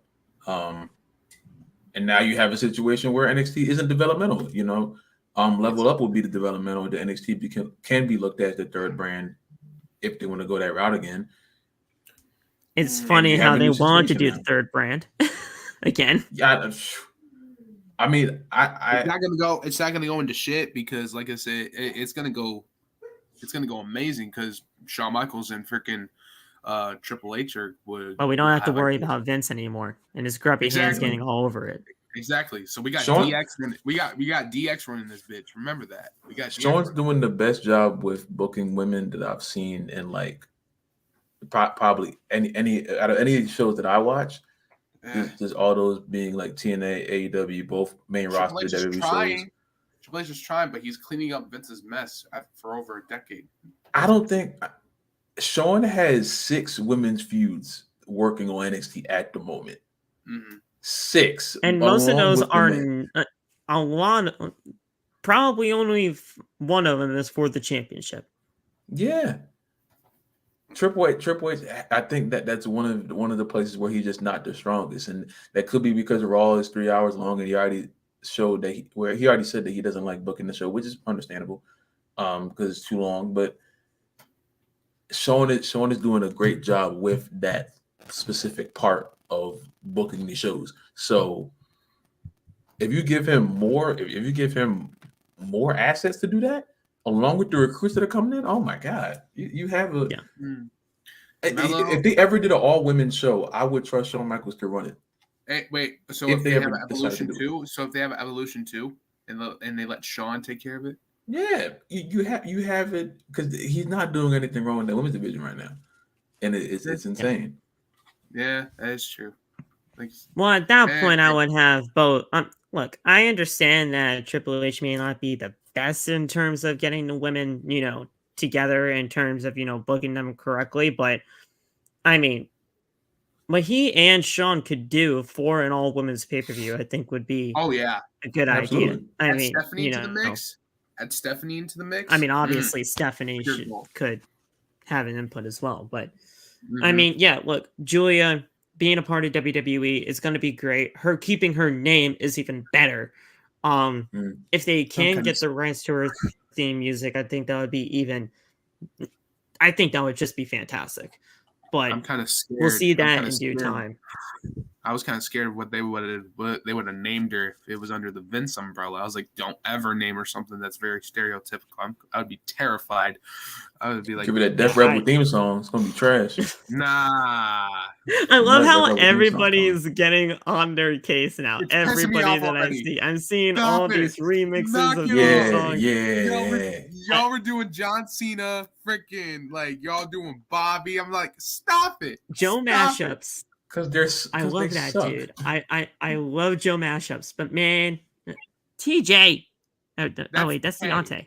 What just occurred? That's Tay. What just I thought happened? It was TJ too. I was like, what? Why did you change? Okay, let me see if I can get you back into your box. See, now you're back into your box. What the fuck That happened? profile Why do you picture have for TJ, TJ's thing? Okay, He's a terrible that is person. a I didn't realize it. Hold on. that is a nasty picture of TJ as a profile. Never No, gonna that's see actually him not again. bad. That's actually not bad though, honestly. Hey, No, that is. that's- No, that is. No, it's Don't that praise bad. him. Hey, that's his Don't praise headshot. him. Hey, that's his That's headshot. If he I don't wants care to what do kind of an shot actor. it is. Hey, chill on TJ, man. Tired of That's it, his man. headshot. Don't praise when him. he becomes an actor, dog. Don't praise him. Don't praise I'm him. tired of that. This Guy. we're I'm we're praising not a him. boy Hey, band here. listen. That man helped me get around in Philly, so I give him props. My fault. We're not a boy band Oh, here. God. That is not. Damn. Damn. That damn mic. Your mic is busted up, man. Are you underwater, sir? Are you underwater, sir? That's just my number one question. Like, Man, Mike is trash. TJ is not Peter Parker. I mean, That's what I'm saying. he could do the mile. I mean, could he play the role for Miles? No, Loft would do that. I feel That's like a Loft nut would ass be a- Miles. I feel like Loft would TJ be a good walking out. Miles. I feel like Loft would be a good Miles. No, I'm Black Panther. I got the Black Panther suit. Oh yeah, that's right. Wait, who would Phil play? Honestly, we're gonna storm off of what Phil would be. Am I Phil's fucking Green Lantern. Am I fucking Genki. Genki? You know Phil being Genki. Genki is crazy. Not Genki, bro. Not Genki. I guess Phil's Genki now. That's crazy. I want to give him something Hey, crazy. he was the only man with glasses as far as I was aware of. Yeah. Other than Doc Ock, and I don't want to be that guy. He died. Damn. I think he's the closest one that ever. He was that close to killing Spider-Man a few times. He was close, dude. He really was. Him and Green Goblin almost actually won. Man, Actually, I almost did it. I have to ask this, y'all. Would you ever go to the movie theaters again just to rewatch No Way Home in theaters again? No.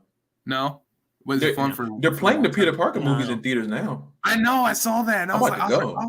I kind When of Spider-Man 2 come, I'm going to see Spider-Man. I didn't want to see Spider-Man 1. Spider-Man 2, I'm going to that movie theater. Spider-Man 2 is the best Marvel movie ever made. Honestly, I gotta see that, man. Man, we're talking about Marvel movies and wrestling, bro. This is the best, man. It's fun. Look, so I don't even know what other topic we were talking about. I think we were talking about Giulia. Giulia in WWE is going to be great. Yeah. Switching gears here. With the former. What now?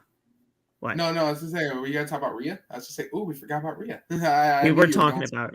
That's exactly where I was going, Saul. Before you jumped ahead.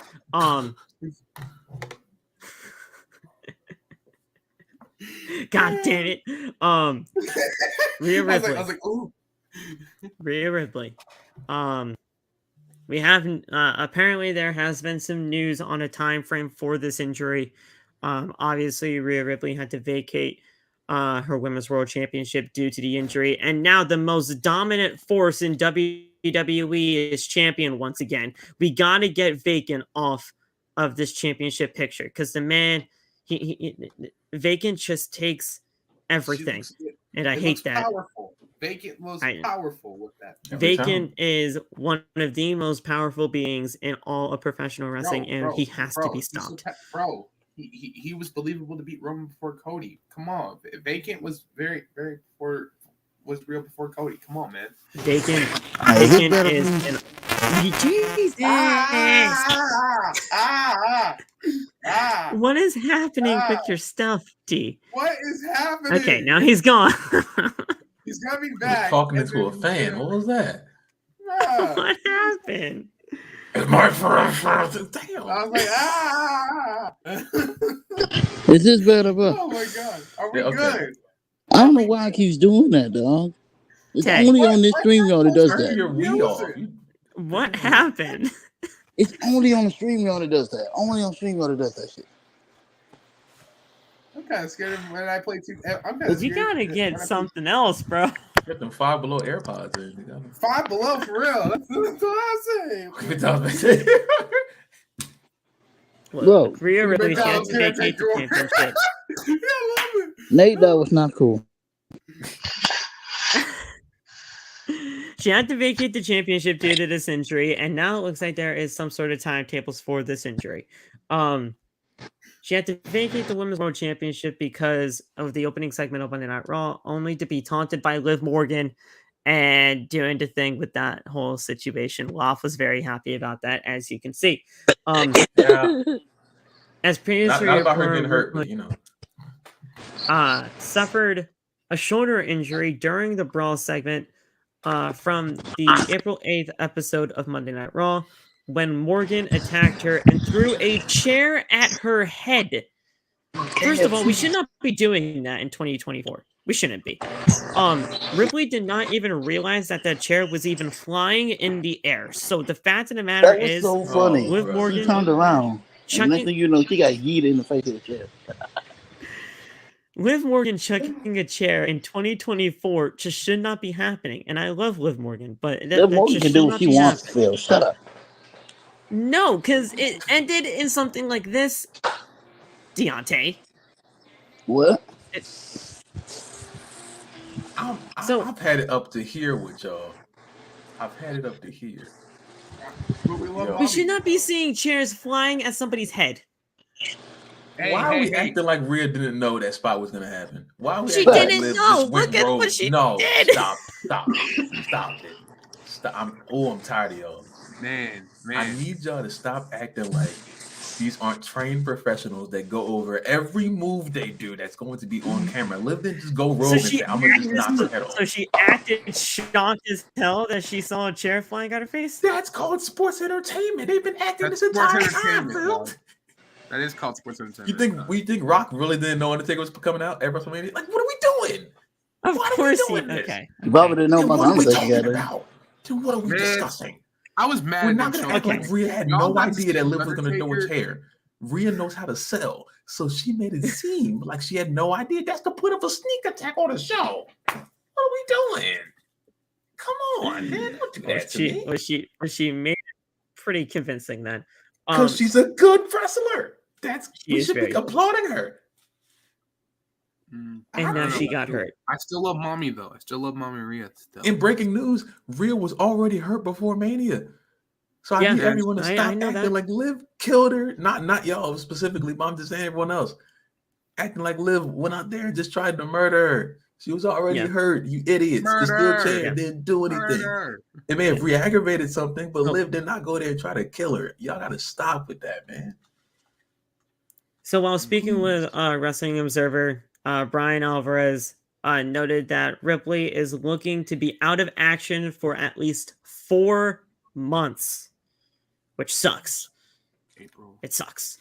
Quote, she suffered an AC joint sprain in the brawl with Liv Morgan last week on Monday Night Raw. She was thrown into the wall and boom, there goes the shoulder. And the injury, and an injury like that is probably 4 to 6 weeks to gain mobility and then 3 to 4 months to be back in action. Alvarez later added, I wonder if it was if it is a sprained AC joint and it's gonna be like 3 months, like Seth Rollins got injured right after the Royal Rumble and he didn't wrestle for months and they didn't take the title off of him.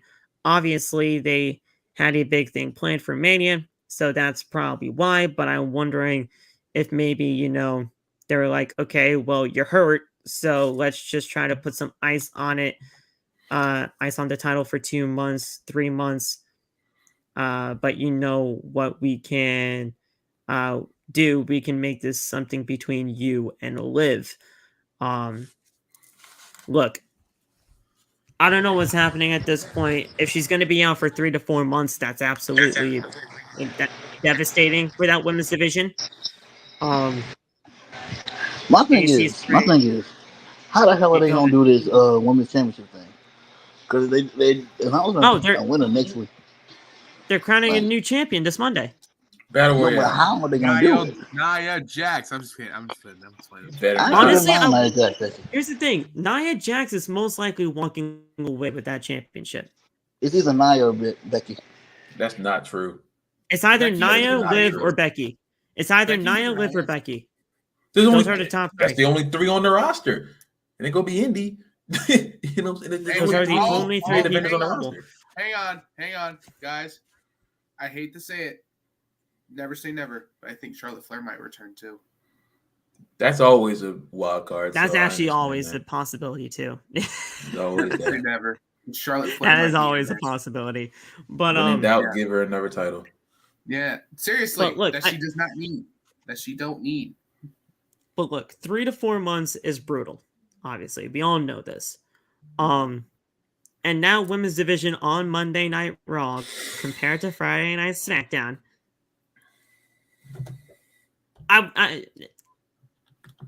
It's bad. It's bad. Let's just call a spade. Friday Night SmackDown is way more stacked in terms of the women's division. Good. Than Monday Night Raw is right now. I've been wanting them to have a stacked women's division for a while. Keep Jade. But Saul, that makes no sense. There's an imbalance. You have to even out these rosters. You have to balance this shit out. You have to, and that's what I hope the WWE Draft does. But I like Bianca. I like the 3. I like the trio of Bianca. You can still have them all on brand, but at the end of the day, Saul, you have to even out these rosters. Because when you have Bianca Belair, Tiffany Stratton, Jade Cargill, Naomi, fucking who else is over there on that? I already said all of Damage Control. All of Damage Control. I mean, look, and then you have people like, and this is no disrespect to them. I'm just naming these names here: Nikki Cross, Indy Hartwell, Candice LeRae.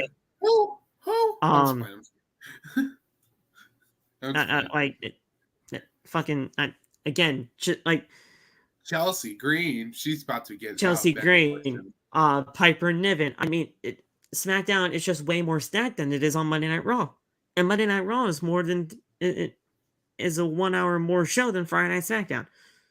So you got to even out these rosters, which I'm hoping the draft does. But when it comes down to it, guys, we're crowning a new champion this Monday on Raw. I don't like that, first of all, personally. I don't. You could have easily done 2 triple threat matches with the winners going on to fight for the championship at Backlash. I mean, I understand that's technically I think it was a last minute. Something tells me I feel like it was a last minute thing. Of course it was, because nobody thought Rhea was going to be injured. Yeah. Well, why they got to go so fast? Like, that doesn't excuse the fact that they're going too fast. They ripped the script, and that's the thing. Quickly. They just ripped the script quickly and just said, "All right, we're having the match next Monday on Raw." That's idiotic. Like, yeah, you can't. Because the thing is, the draft doesn't even start until next Friday. Not this coming Friday, next Friday. So you could have done 2 triple threat matches on that Monday Night Raw before the Friday Night SmackDown part of the draft. And whoever won those 2 triple threat matches gets the championship match at Backlash. Now, obviously, whoever would win those 2 triple threat matches, all right, it looks like they're going to be on Monday Night Raw. But, I mean, have them fight for it. Have them fight for that championship opportunity. But now, whoever wins that championship, they didn't beat Rhea for it. Mm-mm. None of them. There was not that carrying over of power and prestige because you simply didn't beat Rhea for it.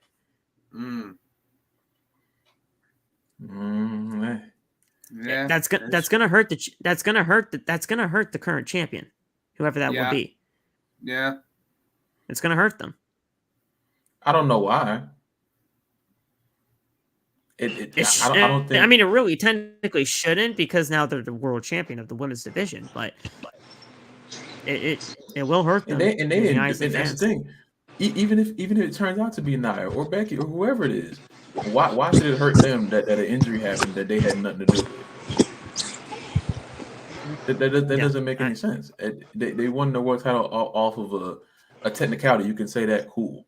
But it definitely shouldn't hurt their title run because of an injury that they weren't even there for. That doesn't make any sense. Also, Rhea is going to come back and be whoever the champion is anyway. That's why you have Liv win. Because I don't know why everyone is running away from a story. Why would you want Liv to take that loss? That's what I'm saying. They just don't want. Why would you want Liv to take that loss? Because Rhea never lost the belt in the first place.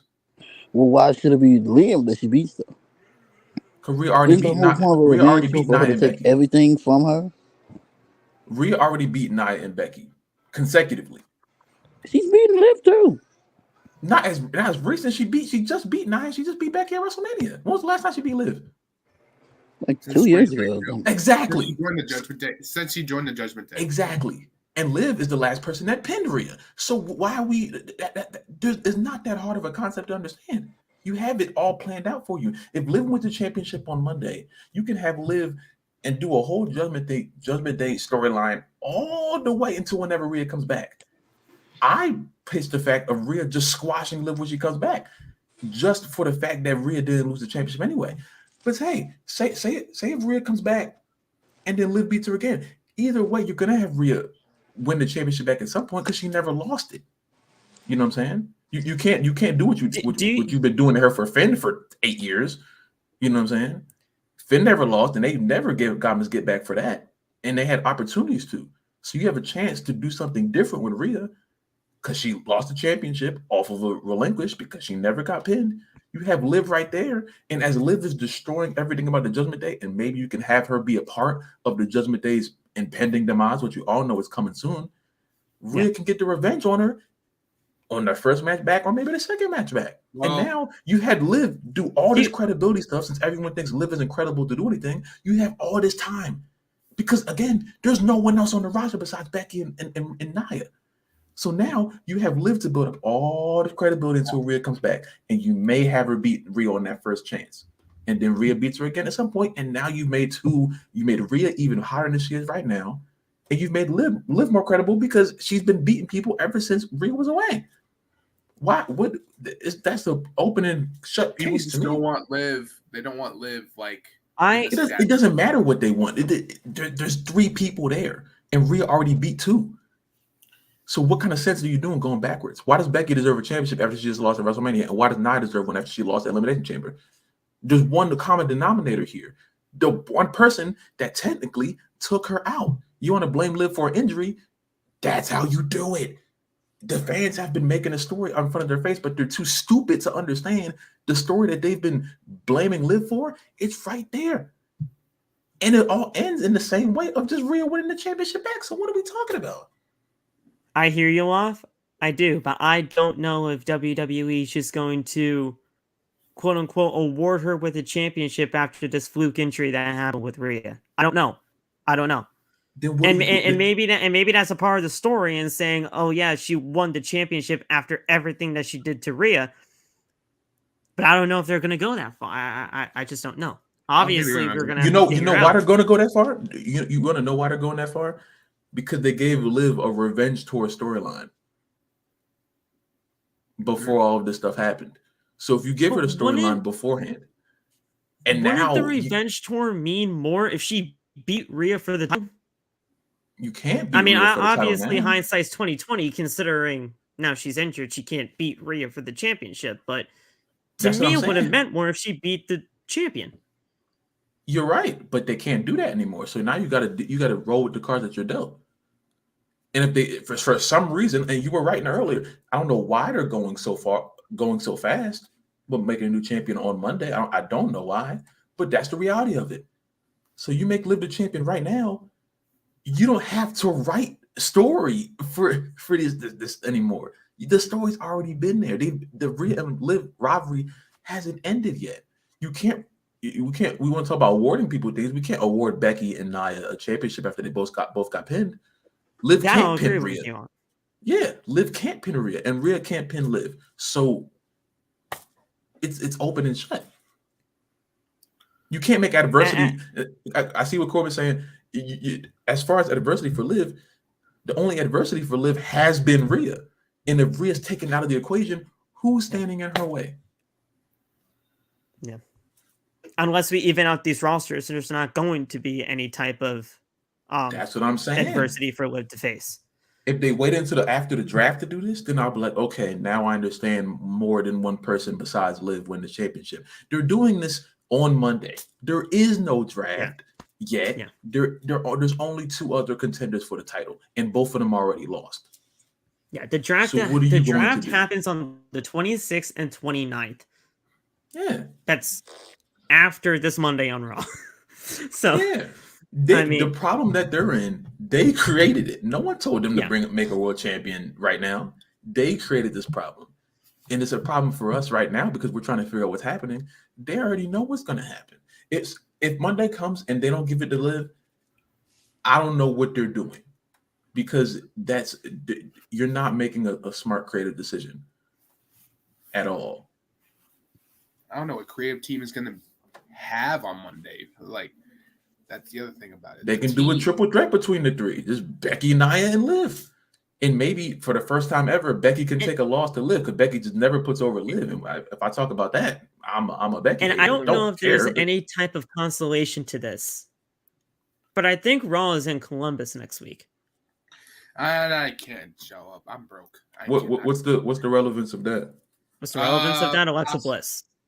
Yeah.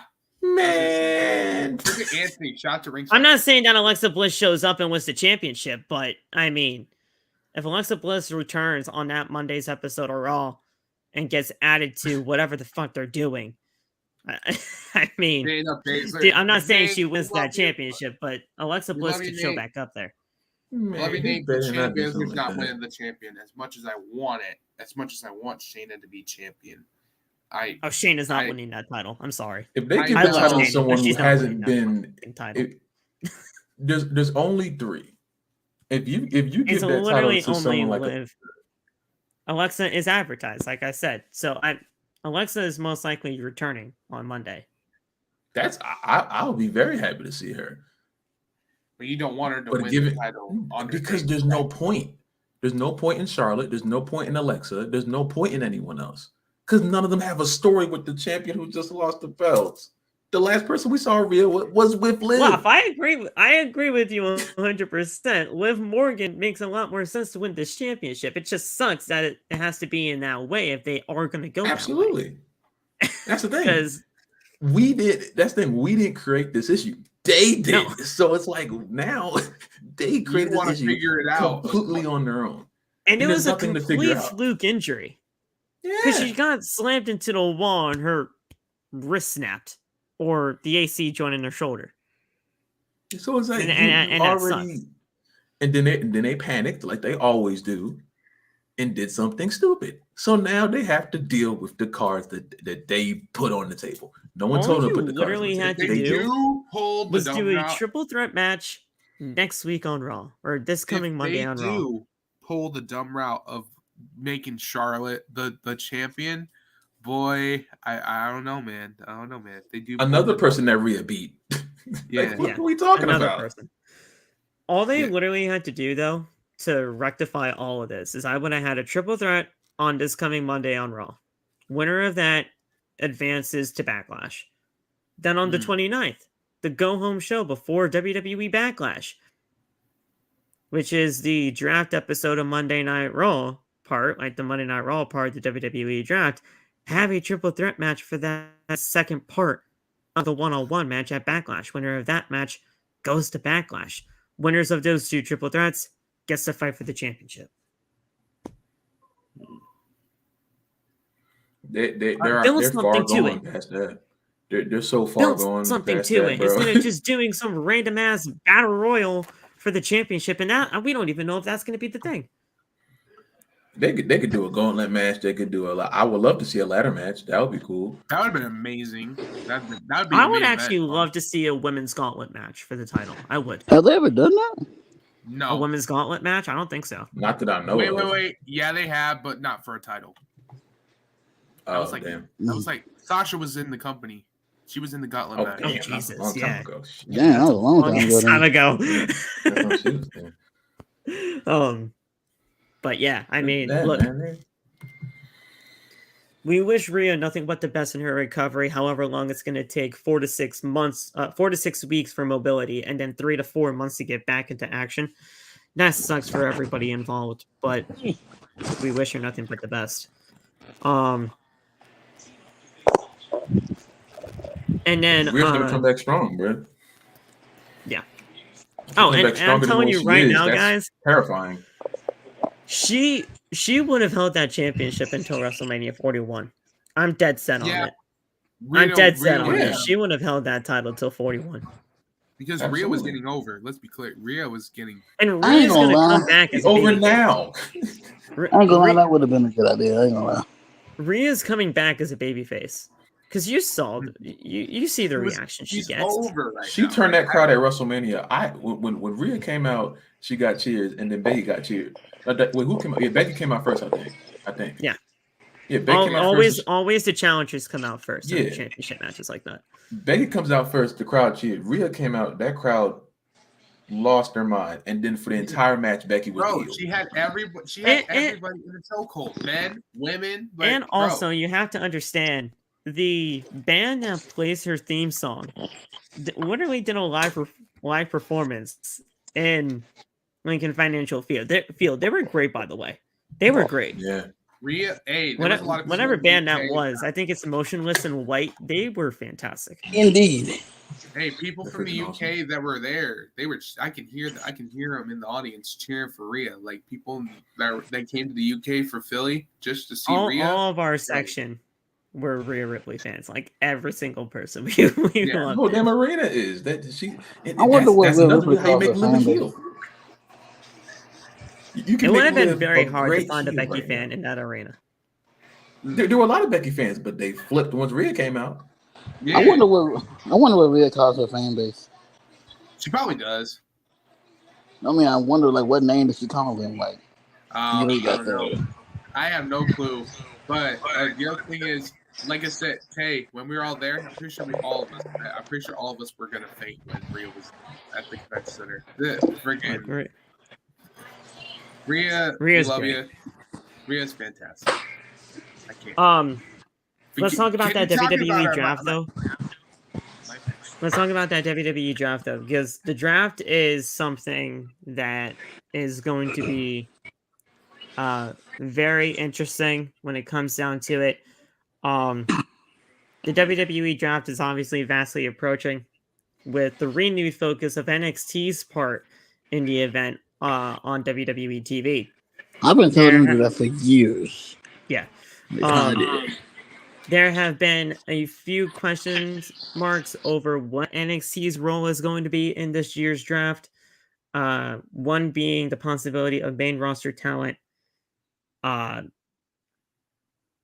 being drafted to NXT. Fightful Select's Corey Brennan has learned that sources close to NXT's creative process that this is not just a tease with the final testament and Ivar's appearance on Tuesday's episode of NXT, whenever that was. I believe I don't think it was this past Tuesday, but I think it was the Tuesday before that. They showed up on NXT, setting the stage for main roster superstars to be a part of jumping over to NXT to make it the third brand that WWE once had. Brennan has also been told that the next 2 weeks of WWE NXT programming will focus on the draft as a lead up to their spring break-in event, as shown on this past episode of NXT. So apparently, spring break-in is gonna have some WWE draft implications, I'm guessing. Yeah. If that makes any sense. As for what NXT talent can be expected to make the jump to the main roster part of the draft, Brennan has spoken to several talent who have been told by Shawn Michaels this week that he isn't sure on who is going to be brought up from NXT in the draft. However, Carmelo Hayes and Ilya Dragunov are said to be a lock to be drafted to Monday Night Raw or Friday Night SmackDown in the draft, while Roxanne Perez's status in the draft is still yet to be determined, despite being on WWE TV and having some teases on the main roster. Obviously, she showed up on the Raw after WrestleMania and had her match on that show.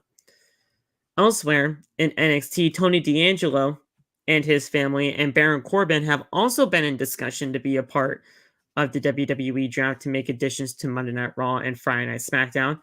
In addition, Fightful Select's Sean Ross Sapp has learned that the timing of the WWE draft isn't coincidental. WWE planned it for weeks to be a part of the NFL draft week to capitalize on the draft fever, quote unquote, as they have in years past. When we asked if there will be hard or fast rules regarding the WWE draft this year, or more leniency, we were told that input would be accepted by media partners, specifically their upcoming partners with the CW and Netflix. However, WWE sources say that, quote, the Netflix deal is closer to next year's WWE draft than this year, so that won't be something we need to worry about for a while. Basically, that just means whoever Netflix wants on their show is going to be having some say on who they want to see on Netflix for Monday Night Raw, and CW will have whatever they want to say for their show on NXT. We Gigi do want should Gigi. come. We love Gigi. If she gets called up, that would be great. Yes, come on Monday Night Raw. Freaking Nate will do. Nate, if she gets called up to Monday Night Raw, Gigi call. Oh yeah. Every Monday night. So I think this is going to be great. Seeing NXT be a part of the WWE draft, seeing superstars that we do not get to see on a regular basis on the Monday Night Raw and Friday Night SmackDown rosters go down to NXT and show what they got over there in front of that crowd. No. Are you ready to come to SmackDown? I'm ready for Mello to come to SmackDown. Mello. Loff is ready for Mello to come to SmackDown. I'm ready for Mello to come to SmackDown. Mello, Ilya Dragunov, Tony D'Angelo and his family, Baron Corbin, Roxanne Perez. I mean, there are a ton of superstars down there in NXT right now that are easy, call-ups to the main roster. I mean, right now, I just named those, 5 to 6 people right there, and it's like NXT would not even really be all that, plucked away from, because there's a ton of people down there in NXT that can still carry that brand for years to come. Comes to SmackDown. She's injured, so I know. Whenever she recovers, so she'll more than likely go back to NXT. Come on. She has to go back to NXT for a little bit, but But yeah, look, NXT is going to be perfectly fine in the draft. We're going to get some great people on Monday Night Raw and Friday Night SmackDown in the draft from NXT, and it's just going to be a great thing to see with those names getting called up and people getting called back down. Look, I don't think it's a coincidence that we're seeing the Final Testament on NXT. I think if they were actually to get called and drafted over to NXT, I think AOP would easily get those NXT Tag Team Championships. Mm-hmm. I think Karrion Kross would really finally find his goddamn footing and do something. Because the main roster just has not been very kind to him since coming back. And I love Karrion. I don't know why people are messing with him like that. I like Karrion too, but the main roster has not been good to him. No. At all. Nope. So I think it's a good thing. And I think NXT being a part of the WWE Draft this year is what we've honestly always wanted. Deontay, you've been talking about that for months. Yep. I've been saying they should have superstars get drafted from Raw and SmackDown and go to NXT. So what if they I don't want them to go that route. But Ricochet in NXT. Come on, man. I would love Ricochet in NXT. I wouldn't hate it. Yeah. I mean, I wouldn't hate it, because what is Ricochet doing right now on SmackDown? Well, he wasn't a triple threat not that long ago, so. Or Raw. Yeah. I think he's on Raw now. Yeah. But yeah, I mean, regardless. Yeah, I mean, like, I wouldn't mind it. Plus him versus Javon Evans? Yeah, and too early for Javon Evans to immediately jump. Yeah, it's way too early. The kid's 19. He needs a lot more time. I love Javon Evans, don't get me wrong, but he needs a lot more time in NXT. Mm-hmm. But yeah, I mean, I think it's absolutely great that we're getting NXT in this year's draft, and we'll see where it goes. Dragunov and Gunther are going to cook if they're on the same brand. I'm just saying. Dragunov and Gunther are going to have another banger. You might have to protect your chest of how many chops they're going to have if they fight again. Just letting you guys know that to anybody that's in the audience. I'm honestly shocked they didn't do that for the IC title. I'm really shocked that they cover your chest when they do fight, though. I'm just gonna say you might want to cover your chest because of how. I saw their 2 fights already, man. I'm ready. I'm fucking ready for it. Do you have? Did you check your chest to make sure you were good though? I actually wasn't all that red, but I mean, I know Ilya was during those times. Look. I have to ask you guys this though, because when it came down to the final part of that report of Netflix and the CW getting their say on who should be on their shows, but not in this year's draft, but next year's. Are you cool with that? With the networks at least having some say? Because, I mean, of course, the networks were always going to have a say on who they would want on their brand. I mean, Fox obviously wanted Roman Reigns on their show for Friday Night SmackDown. That's why SmackDown was the A show for all that long. For that long, I should say, in terms of that. But are you nervous about Netflix and the CW having some influence over next year's draft? Not really. Yes. It depends on who, you know. Locke just comes back and he's like, yes. I'm terrified. He's like, I know for a fact at some point in time we're gonna get Roman Reigns drafted. You're gonna get your guy. Your guy Cody might get the Netflix deal. Might go to Netflix. I'm just saying. Well, Cody should go to Raw regardless. To me. Do you really want him on USA? Do you even want him on USA? when they go to USA? Well, I think Netflix and Cody, man. On SmackDown. I do. Netflix and WoW. Netflix and WoW is crazy. That's crazy. That's insane. They gotta keep. I don't want that man on Raw anymore. I ain't gonna lie. You don't want Cody on Raw anymore. If we're going by history, Cody's done his best work on SmackDown. If I'm being honest with you. That's why I said because ever since he arrived here, he's been on Raw. But then again, I just want that World Heavyweight title on SmackDown again. Cody's gonna get overshadowed by the Bloodline storyline on SmackDown. How? He was already doing stuff He with was the already Bloodline storyline overshadowed. anyway. And which one outdrew the other? That's not a fair assessment if one's the world Well, champion. Dwayne did, honestly. Just No, he didn't. I told you that. Dwayne was not advertised. Cody did it. We talked about this already. Dwayne did not sell out that arena. Cody did. Cody's not going to get outshined by Solo and people in Tama Tonga with barely no one knows who he is yet. Don't do that. Cody's still going to be the man wherever show he goes. So whatever Bloodline story they're doing, Roman's not there. Rock may not be there. So it's Solo, Tama, and whoever. Roman's coming back at some point, though.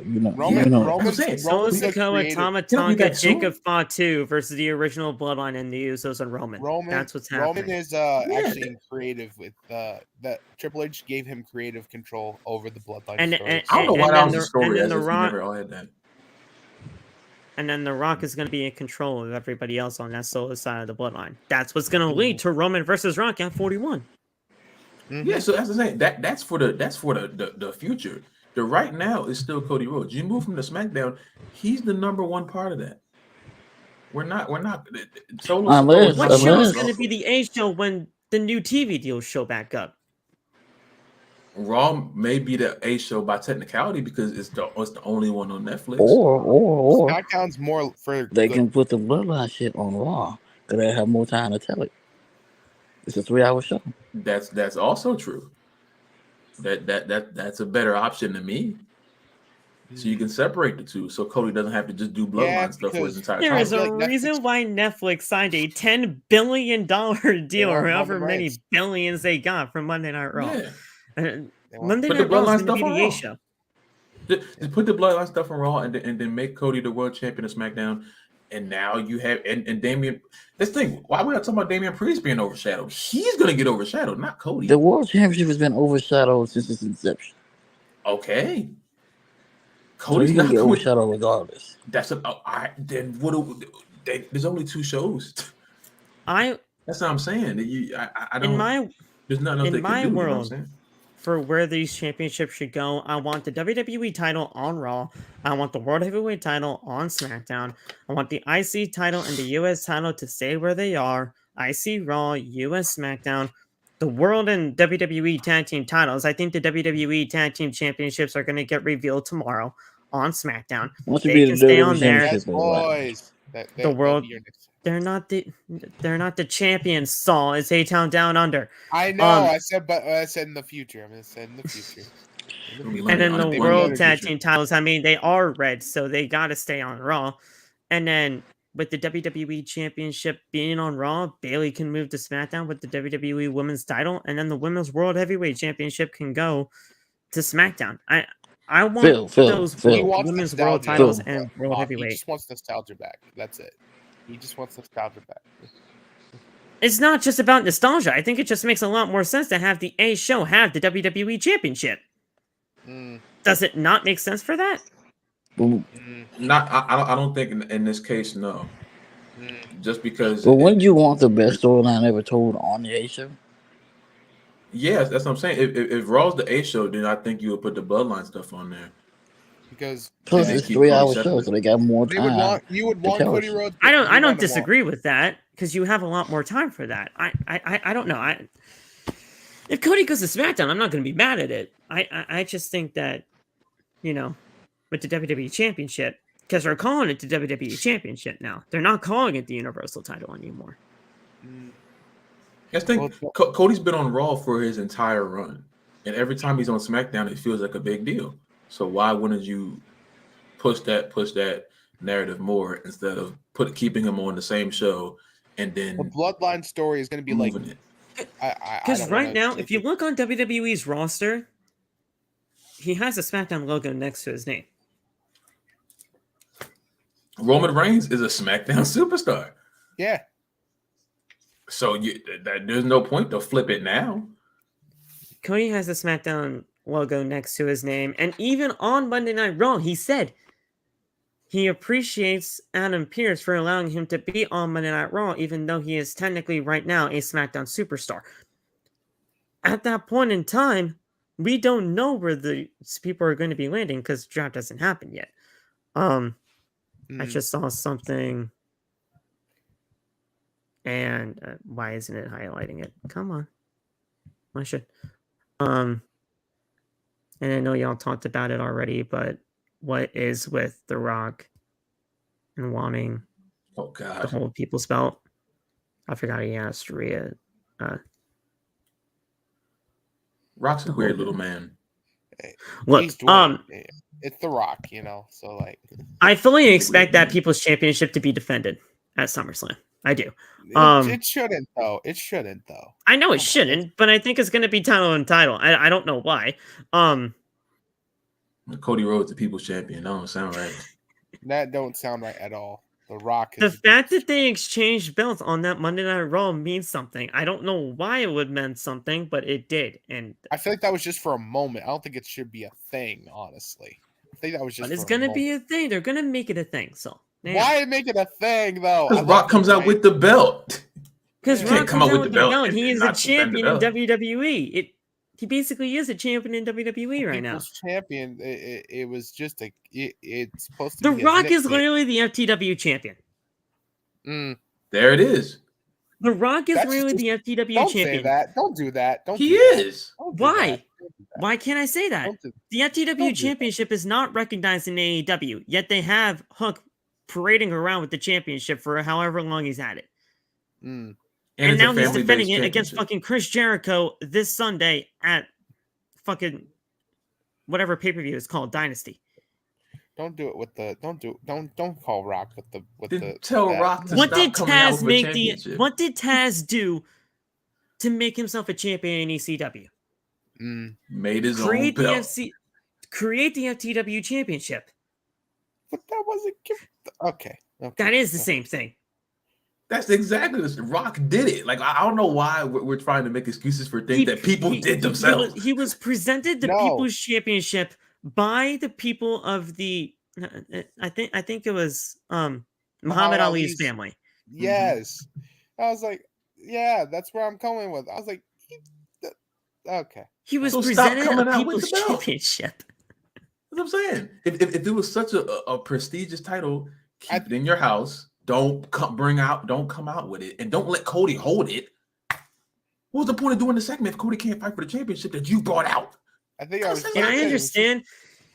And I understand technically it was a callback to when The Rock revealed the WWE Championship when he held that championship, and then earlier back in, it was back in the day when Cody had the goddamn porno stash. He had Rock hold the IC title belt when Cody held the WWE Championship. But guys, that was off television.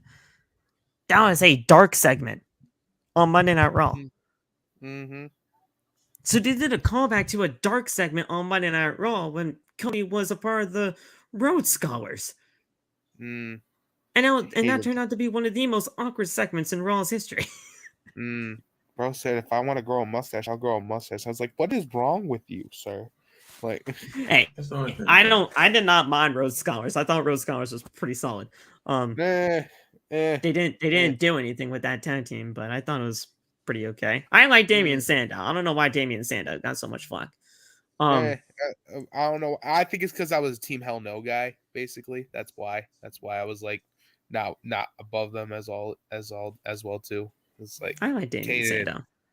I was Team Hell No all the way, so that's why I didn't like Team Rose Scholars at the time. I mean, look, regardless, I don't know what's happening with that People's Championship, but I expect that title to be defended at SummerSlam. I do.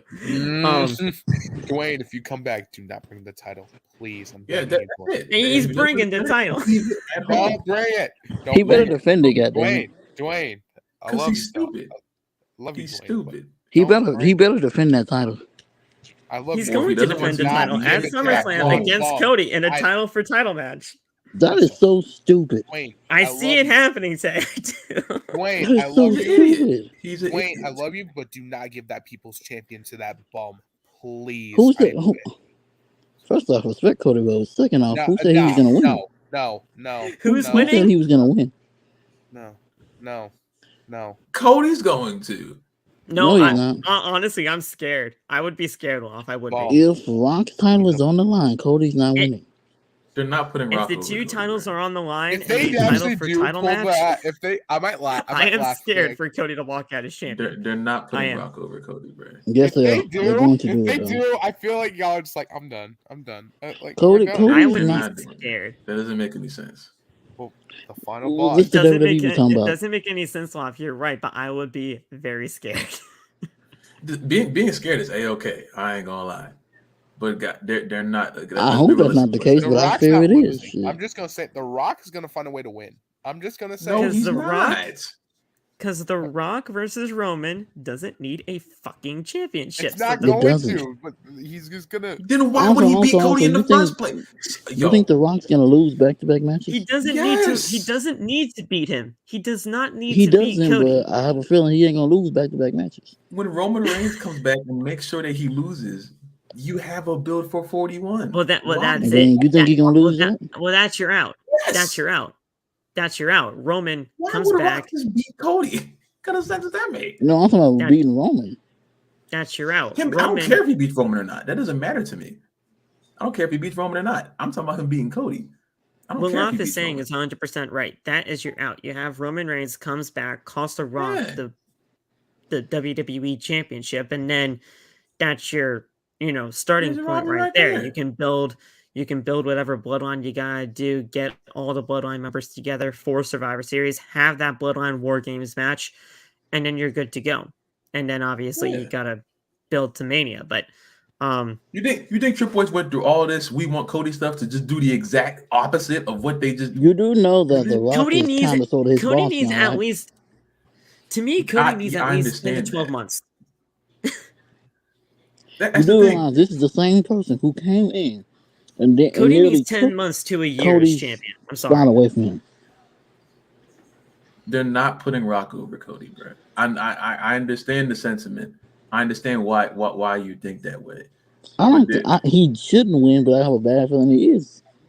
There's no reality in this world of Rock going over Cody But after look, they went all this we're route. talking about the same person who came in and almost took Cody Rhodes' main event away from him.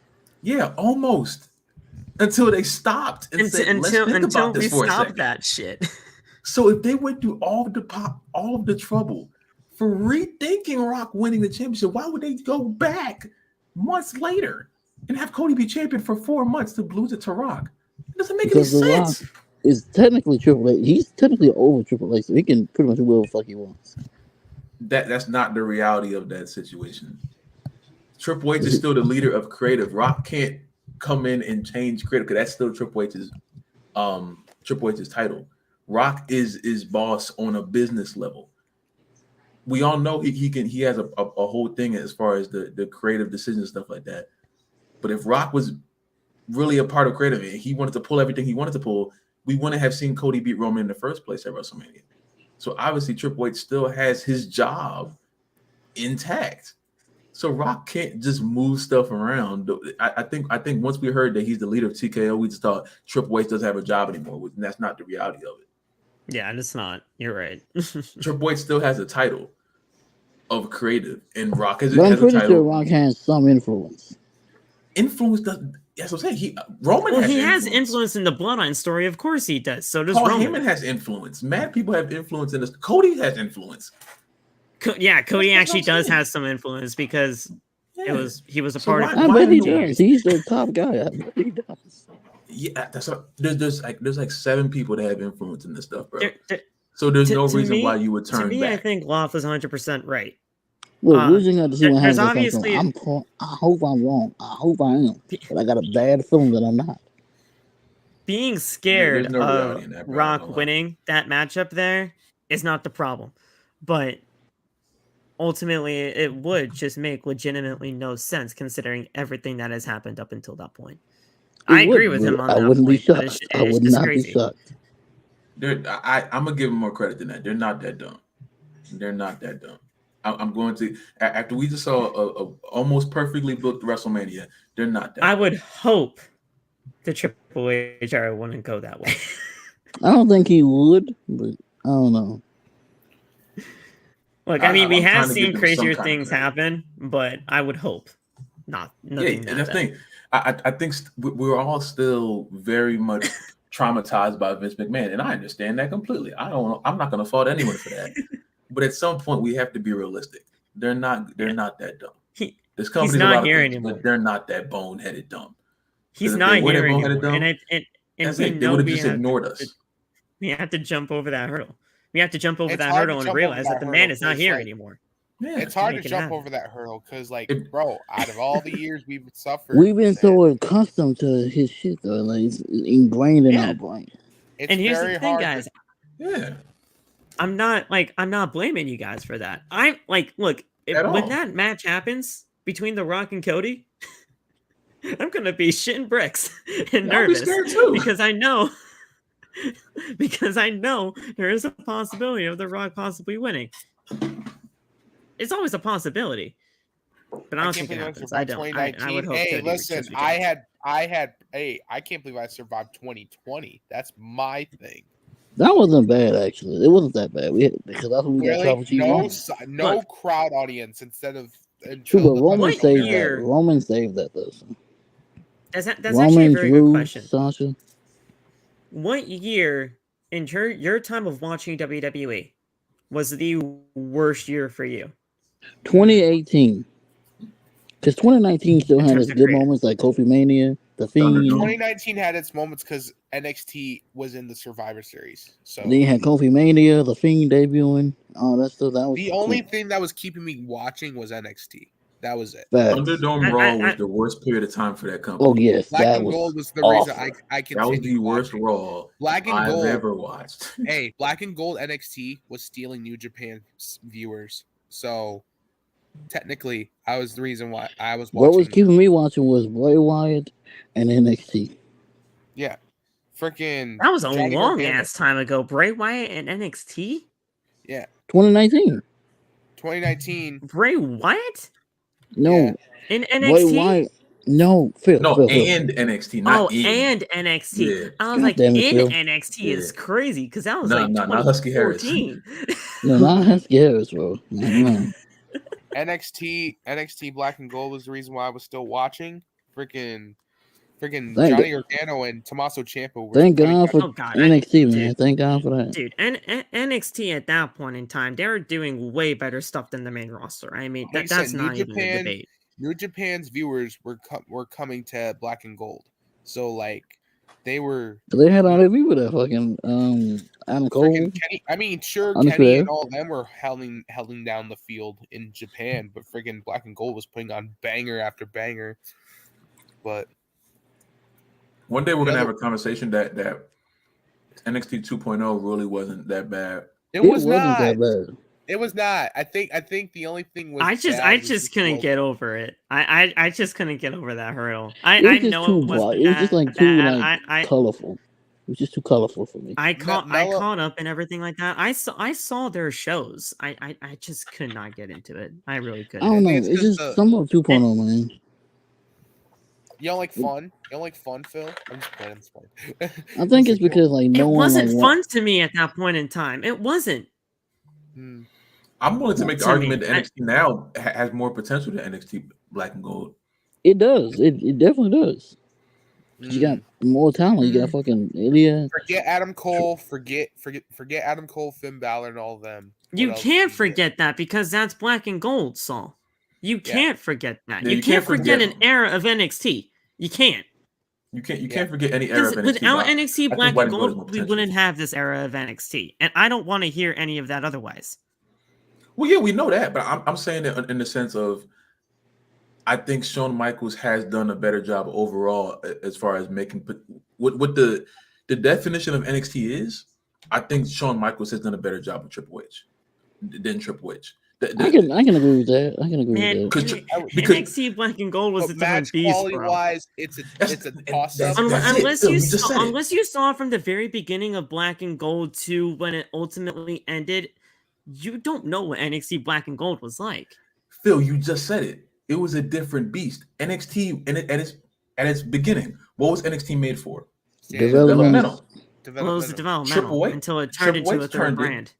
Yes, Triple H turned it into a third brand, which no longer really was developmental. Now it was a mini indie show, and now it was a mainstream indie show where they had when it was developmental drawing more aspects of than it. the main roster. Exactly. But you have to realize what do you think is the main reason why Dynamite beat NXT in the first place in the beginning when they first went up? Adam Cole's world champion. No, Dynamite beat NXT. Dynamite. I'm talking about when Dynamite first beat NXT, and then they got moved off of because Dynamite was putting on better shows. Okay, so if AEW and NXT have the same formula of making their shows in the beginning, we all know Dynamite where it is now. We know NXT where it's at now. If Dynamite and NXT had the same formula and Dynamite did it better, and that caused Vince McMahon to just and just blow it all up, if we went back. NXT. If we went back to developmental. Yeah. Go ahead. If we went back to developmental and we have NXT White and Gold now, the definition of what NXT is supposed to be, Shawn Michaels is doing a better job of that than Triple H because he's developing Carmelo Hayes, Braun Breaker, Tiffany Stratton. He's developing all these stars to go to the main roster. While also bringing in some other people like Triple H created a safe space. Triple H created a safe space for wrestlers to go back, like Finn Balor and Samoa Joe. Once the main roster wasn't working for them, they came back. Triple H created a safe space of amazing wrestling in a time period which I'm never going to just throw under the bus. But the definition of NXT, Shawn Michaels has already done that. Well, that's why when people talk, it was always supposed to be a developmental brand. Always, it was always supposed to be a developmental brand because that's what ultimately it was going to be. You have NXT superstars, you have them developed to get up to the main roster. That was always supposed to be the case. But when NXT was doing so much great things in terms of storyline progression and building the characters that they were making. It was just too good to be denied. You had great people like Tommaso Ciampa and Johnny Gargano making these storylines into the storylines that they were, and then it turned out to be a legitimate third brand because at the end of the day, it was called for that. Yeah. It was called for that because of the great storytelling that was happening over there on that show, along with the great development that was happening because, let's face it, the many people that were down there in NXT during that time, Indy Hartwell is a perfect example. Indy Hartwell was down there for 9 years until she got called up to the main roster. 9 fucking years. Mm-hmm. She didn't need 9 years in the developmental. She didn't. She was ready. She was ready, but they just didn't see anything in her, so they kept her down there for as long as they did. Dakota Kai is another. Dakota Kai did not need 10 years in developmental. I wanted to reply to this one. Well, because it was still under Vince McMahon's umbrella. That's why a lot of the NXT people were flopping. It was under Vince McMahon. Because if Triple H was creative for the main roster and at the timing, flops. I think flopped that wasn't his fault. I mean, Ricochet is crazy. I don't know about flopped.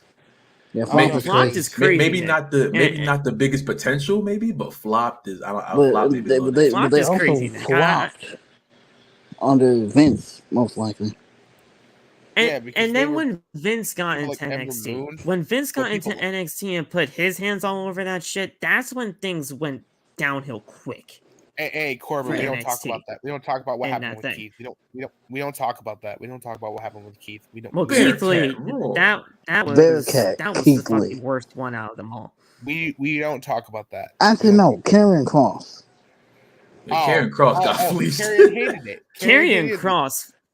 Yeah. Even he hated it. Bro lost in 2 minutes to Jeff Hardy.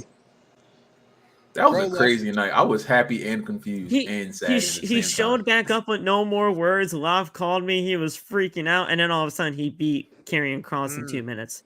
And I was like, what the fuck happened like, there? Jeff won, but at what cost? Karrion was great, right. But Karrion came out he with needs to go back bald, man. But Adam Cole told him how it was, though. Like I said, Corbin, I would not mind if that Final Testament group went back down to NXT and the draft. Because you get Karrion Kross back on that NXT roster, because the main roster has not been very kind to him. And honestly, I know this sounds very bad, and I don't know what this would do to the careers of Nathan Fraser and Axiom, but AOP, as dominant as people as they are, I mean, they don't get a chance to show it at times, but people forget that AOP were as dominant as NXT champions ever were. Before DIY and FTR. They were dominant tag team champions. So Yeah. they could do something with that. I will say, let me ask this. Has Adam Cole ever always been right about Karrion ever since he ever arrived in WWE? Adam Cole can't talk because he's a shell of his former self. That's not his fault, though. I don't care whose fault it is. That's the reality. That's not his fault. It's Adam Cole. That's the thing. I know it's not his fault, but that's the reality of the situation. If we're talking who's in a better spot, we can't talk about that anymore. But he wasn't necessarily wrong. Let's just call a spade a spade. Karrion Kross on this main roster stint, because outside of WWE, has been terrible. Karrion Kross in this stint of WWE has been absolutely terrible, and there's no way to go around that. There's no way to. Karrion Kross has never had charisma, but he had an entrance and he had presentation and he has ability. I think he's a great wrestler. He is a good wrestler. I think he's a great wrestler with a great character and a great direction. And he can tell stories too. He can tell really good stories. But the charisma thing, those charisma badges, he doesn't have those. So that's when it falls down. And now, yeah, is that not what Adam Cole said though? That's what I'm saying. But at the same time, he literally said he has an entrance on the girl. Yeah. That's it. If someone pressed Adam Cole right now and be like, "You were the man back then, but what word are you now?" And Adam Cole, I'm not going to say who, but I was at Friday Night SmackDown once. I think I told Wolf this story already, so I think he knows who I'm talking about. But the man that I was able to talk to within WWE, literally said that, like, everything that we're talking about right now with Karrion Kross, he literally said the exact same thing. Great guy, great wrestler, great storyteller. You just can't do anything in terms of charisma, and he is a follower, not a leader. And that's the thing. I think Karrion is. I'm not going to say who it is. Yeah. Look, I'll let you guys know off air. But in terms of this, I won't say who it was. But yeah, that's what he said. Karrion ran into what I call the NXT wall, the black and gold wall. Because Karrion's not the only one who ran into that wall. Johnny Gargano ran into that wall when he came on the main roster. That's why no one cared about him. Candice LeRae came into that when she came out, and no one knew. A lot of people run into that wall, maybe not for the same reason, but for how they're presented NXT, and the main roster doesn't work out. And you also have to realize that this era of NXT, in terms of audience, and the crowd of NXT Black and Gold in terms of audience, vastly different. There's a huge difference between NXT crowds and freaking main roster crowds because, like, for example, I'm not even talking about main roster versus NXT. I'm not even talking about main roster. But he do got a point because, like, when Trick Williams came on SmackDown, he got a huge pop. He has a point. Main roster and NXT crowds are completely different. But I'm talking about NXT Black and Gold's audience and crowd is completely different than this era's of crowd and audience. Because the crowd in Black and Gold was Full Sail University. Now, obviously, it was in the same, place, Orlando, Florida. But Full Sail University, I mean, dude, first of all, that venue and that crowd was just absolutely immaculate in every sense of the word. That's where Izzy was formed. And now Izzy's doing her thing on the independent scene, which is even crazier to even think about. So proud of what she's done. And then just everything in terms of what NXT was during that time of Black and Gold. Now we're in the Performance Center. And I don't think we'll ever get back to NXT touring ever again, which sucks because I think NXT now should be touring. Sean don't have the money for it. That's the thing. I don't think Sean has. How do you that. not have the money for I it think now? they're about to. I keep hearing that they're about to. I don't know if they're. How do you like, not have actually the gonna do money it, now? We're not in the I don't know if pandemic it's a era money anymore. thing. I'm pretty sure he has the money. I don't think it's a money thing. Like, I don't understand why we're not touring anymore. I don't. Because think it's 'cause it's not- this it's not NXT like- audience is way more right now. I think But is- like but- like what Loft says. I think what Sean's trying to do is what Triple H trying to prevent what Triple H was doing. I It's understand But, that probably but also, a the developmental brand that tours is probably the wrong way to go. I get that. Which is probably the reason why that whole third brand thing probably did work in the first place, but I mean, you know what it is. That's But why I you can said don't know. Triple H's idea of what NXT should have been was amazing because he made it work. But Sean has made NXT more mainstream than Black and Gold did. Because I want someone to name me someone, a woman from Black and Gold that was getting shout outs on mainstream television like freaking Jada Parker is, and she barely has matches on she getting a shout out for a different reason, though. We know that. I understand that. You're absolutely correct. I understand that. But the reality is still there. The reality is still there. The reality is that wrestling is getting mainstream attention, and she's not on any of the main roster shows. She's on the Tuesday night show on USA Network for 2 hours that is being held in front of 40 people in the same arena every year, and she's still getting mainstream attention for the reasons we all understand, but the reality still exists. So if we're talking what NXT has gotten more people to watch, that would be Sean, because we all know NXT had a hive of people that were there for that, and they didn't do anything. That's why it was special. And the hive is good, but when you expand the hive, that's where more money comes in, right? And more here's people, the thing more about money. all of this too. And here's the thing about all of this too. See, this is just a great discussion, and I want to see if we can get more people in this type of discussion too, because NXT Black and Gold versus this era of NXT, I don't know if a debate like this has ever happened before like this. We should ever for those two eras of NXT.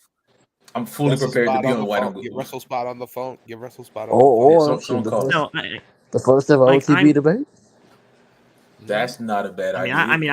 I would personally love to have it on here, but I don't like debates because people get nasty. I don't like debates because people get nasty. But this debate has nothing to get nasty about. Yeah, this debate has nothing to get nasty about though, because Team Black and Gold versus Team White and Gold, or whatever you want to call it. Team White is crazy. Team Black. Team White is Team White. Yeah. Team Black. Team White. What? Hey, like Dave Chappelle. What? I don't want to do it. That's nasty, man. I'm on Team White. This one really Team has Black. nothing to get nasty about though, because both. Listen, I'm on Team White. That's crazy. That's nasty, man. Team White is crazy. This really has nothing to get nasty about, because both eras are great. It's just a matter of different types of things that make it. So, we should do this debate though, like, because it's a fun discussion to have, and obviously you don't have everybody in it, you know. Shit. I will give Black and Gold this though. They had the better Carmelo Hayes theme song. I will give them that, and that's the first. Black and Gold's the first place. You don't where I saw like this Carmelo theme Hayes. song for Mello? No. What? Why? It's trap. The you first sing it all the time. Yes, because I hear it all the time, and it's Carmelo Hayes. He's excellent in everything. He can make anything cool. But that's just because he's amazing. But are you kidding? The first one? The first one was fantastic. I'm not going to deny that.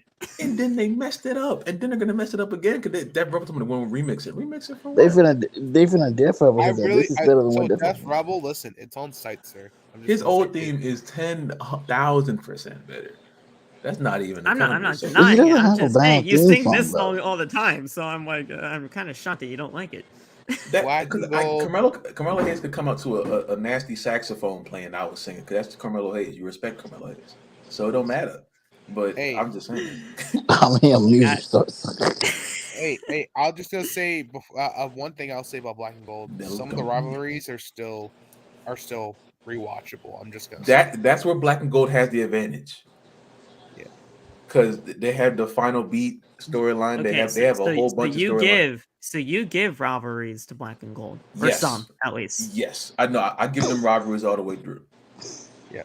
I give them rivalries Championship. all the way through. Hey, some of the entrances though, I ain't gonna lie, some of them had. Well, Tommaso Ciampa coming out to nothing. nothing would ever top that. That was cold. Yeah. That was cold as fuck. Nothing I'll would give, ever top I'll that. give Black and Gold rivalries and pay-per-views because you're never gonna come close to a takeover. I don't think you're gonna come close to a War Games when it comes to NXT brought back the War Games. Black and Gold brought back War Games. Back War Games was one of the that's also a point for Black and Gold about too. NXT.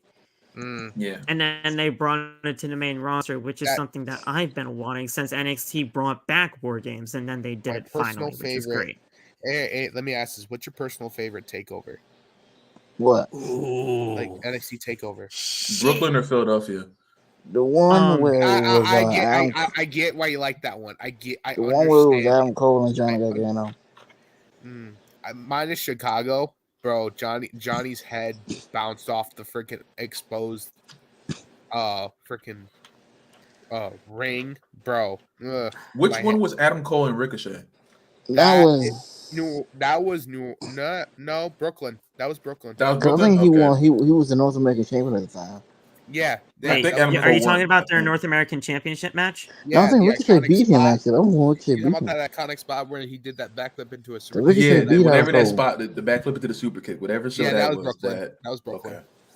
That was Brooklyn 4. That was Brooklyn 4. Yeah. Oh, one night, Phil, I was on the phone with Phil. We were watching like old takeovers, and I remember it was that one and the one when Ricochet fought Dream. Because my personal NXT takeover is NXT takeover New York 2019 was fucking incredible.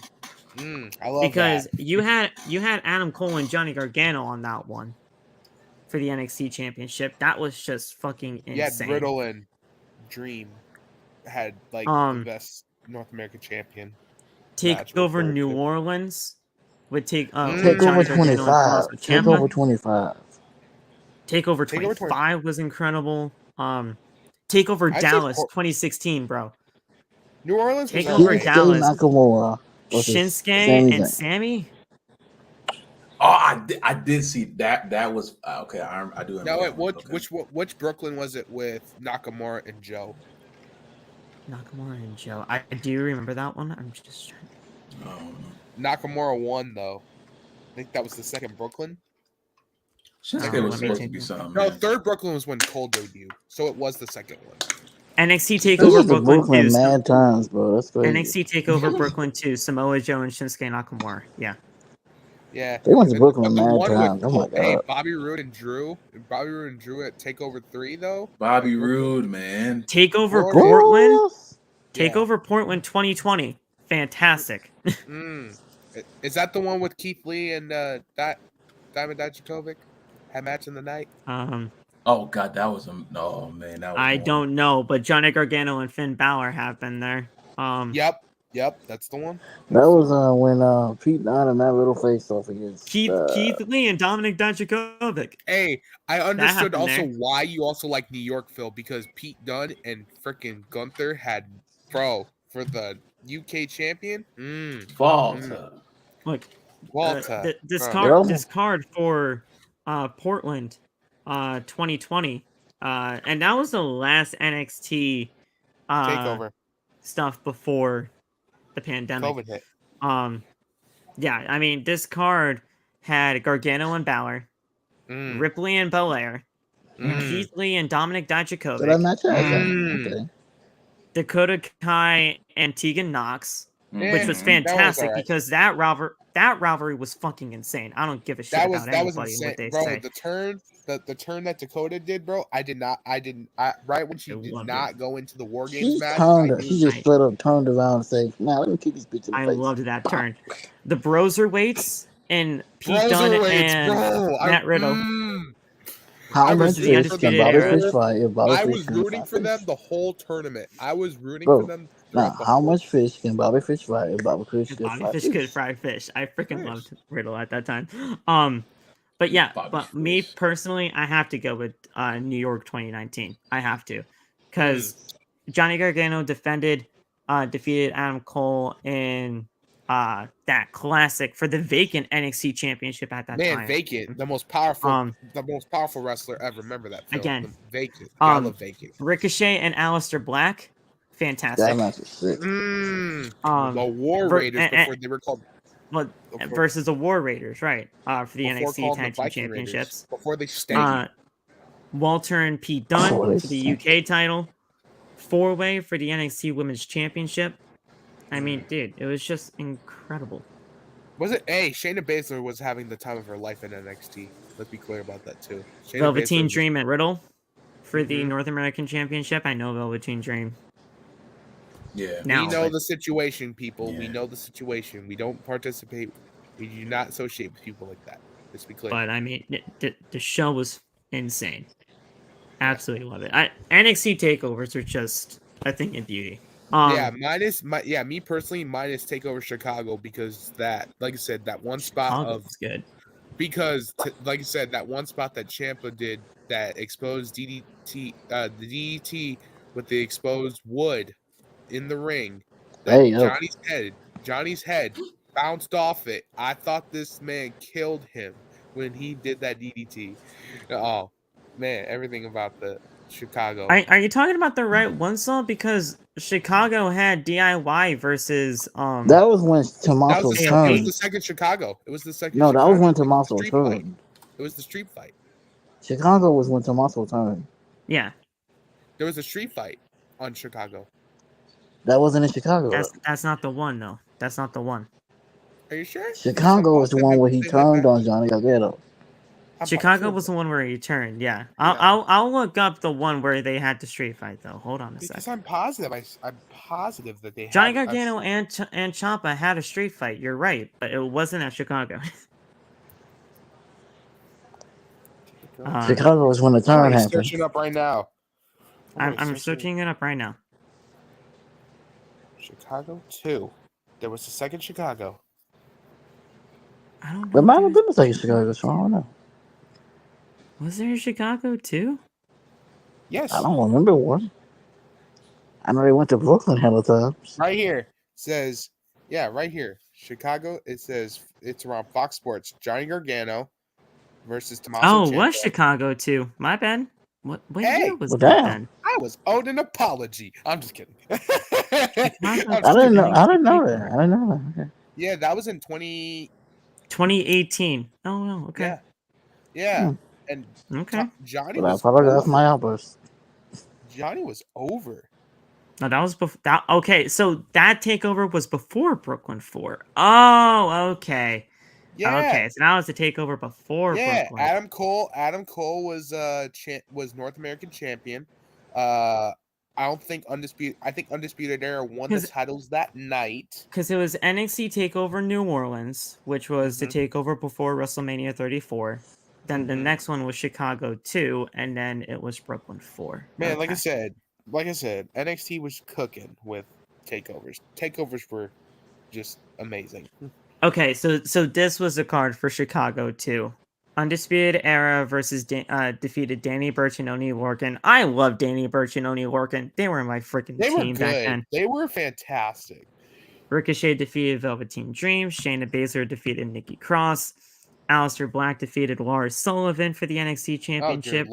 He retained against Lars. And then Tommaso Ciampa and Johnny Gargano. Tommaso Ciampa and Johnny Gargano went at it for 35 minutes. That's why it was so good, though. And you had to sit and there was a non-sanctioned match, but I forgot that one. I think the last man standing match that happened at Brooklyn 4 went on for 33 minutes, which was insane. Jesus. Man, that's why I loved NXT, because they were cooking with these matches, and while the main roster was just I don't know what they were doing. Tommaso Ciampa and Aleister Black for the NXT Championship at Phoenix, which is great. Then I think New York was Johnny Gargano and Adam Cole in that 2 out of 3 falls match. Yeah, these takeovers are fantastic. yeah. Like I said, that street fight that street fight was just. Oh, and I was at TJ. You said Takeover 25. I was at Takeover 25. Oh, Takeover 25. Yeah, I was at Takeover 25 with. How was that? Cole How and was Gargano. that? How was Takeover 25? Incredible. It was excellent. Hey, even George agrees. Even George I agrees. gotta take him outside. Shout out So to George. Shout out to my man fine. George. We're gonna end the Takeover talk for a second.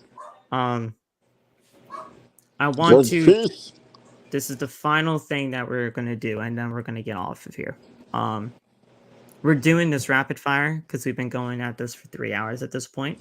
Come on, talking about NXT has just been amazing. Let's just be clear. Yeah. We can honestly talk about NXT, like I said, for a whole other show, which I definitely do want to do. But yeah, we're gonna, as you guys can see at the final part of the title, Dynasty picks. I know Dynasty is not everybody's cup of tea now with AEW. AEW is not a hot commodity right now. I get that. But Dynasty is this Sunday. It does look like a good card, right? The card is looking really good. But obviously, AEW is not. Obviously, AEW is not the hottest right now. Speaking of, before we get into it, can we talk about how Jay Flipping White is on the pre-show for back-to-back pay-per-views? Yeah, I know. Jay White. He's on the 0 hour. Is on the pre-show again. Against who? The Acclaimed in a title for title match. Heavens. And they got Hook and Jericho on the main card. And a title for title match too. By the way, they're unifying.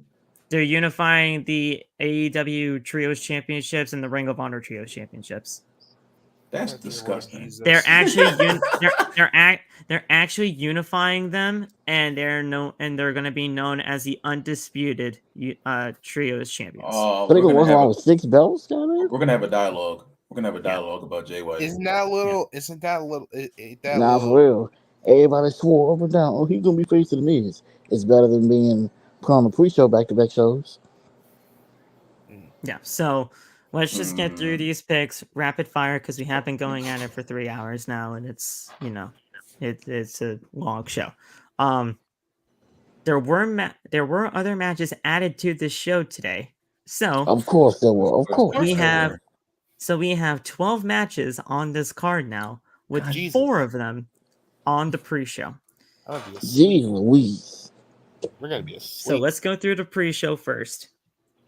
The Acclaimed and Anthony Bellins, Max Caster, and Billy Gunn, who are the AEW World Trios Champions, are taking on Bullet Club Gold's Jay White and the Guns, who are the Ring of Honor 6-man tag team champions. And it's going to be a winner-takes-all match for the AEW World Trios Championships and the Ring of Honor World 6-man tag team championships, making the winner the undisputed 6-man tag team championships. All I'm gonna say is you guys got? If the Bang Bang Gang don't win, Tony Khan, man, you're gonna have a problem. Remember, guns up. Remember that. Guns I don't give a damn who wins this match. I'm going to cap. I'm not even going to act like I know. I don't. It's the fact. I'm still pissed at the fact they got Jay White on the goddamn pre-show, but he at least better win. I'll pick who the majority picks. I'll bandwagon with y'all. I ain't gonna lie. Then it's gonna be a 3-way, a 3-peat for Guns Up. Okay. Guns Up. I like their entrance, so that's cool. A random ass match that got added today. Completely random. Literally has nothing to do with anything. Trent Beretta and Matt Sydal. What kind of match, bro? What is that? Phil. Trent Beretta and Evan Bourne going at it on the pre-show. Evan Bourne? What is he? Evan Bourne. We're gonna have a lot of dialogue soon. I'm going to talk about a lot of people because I'm angry. Born to fly. Oh, I'm mad. Don't think I'm not mad. I'm gonna say a cuss. Where has he been? Where has he been? Phil, you were at the meeting. Were you at the meeting? Were you at the meeting for this card? I can't confirm or deny that. You should have smacked him. I was not, man. You were not informed. I can't confirm nor deny that I was there for that.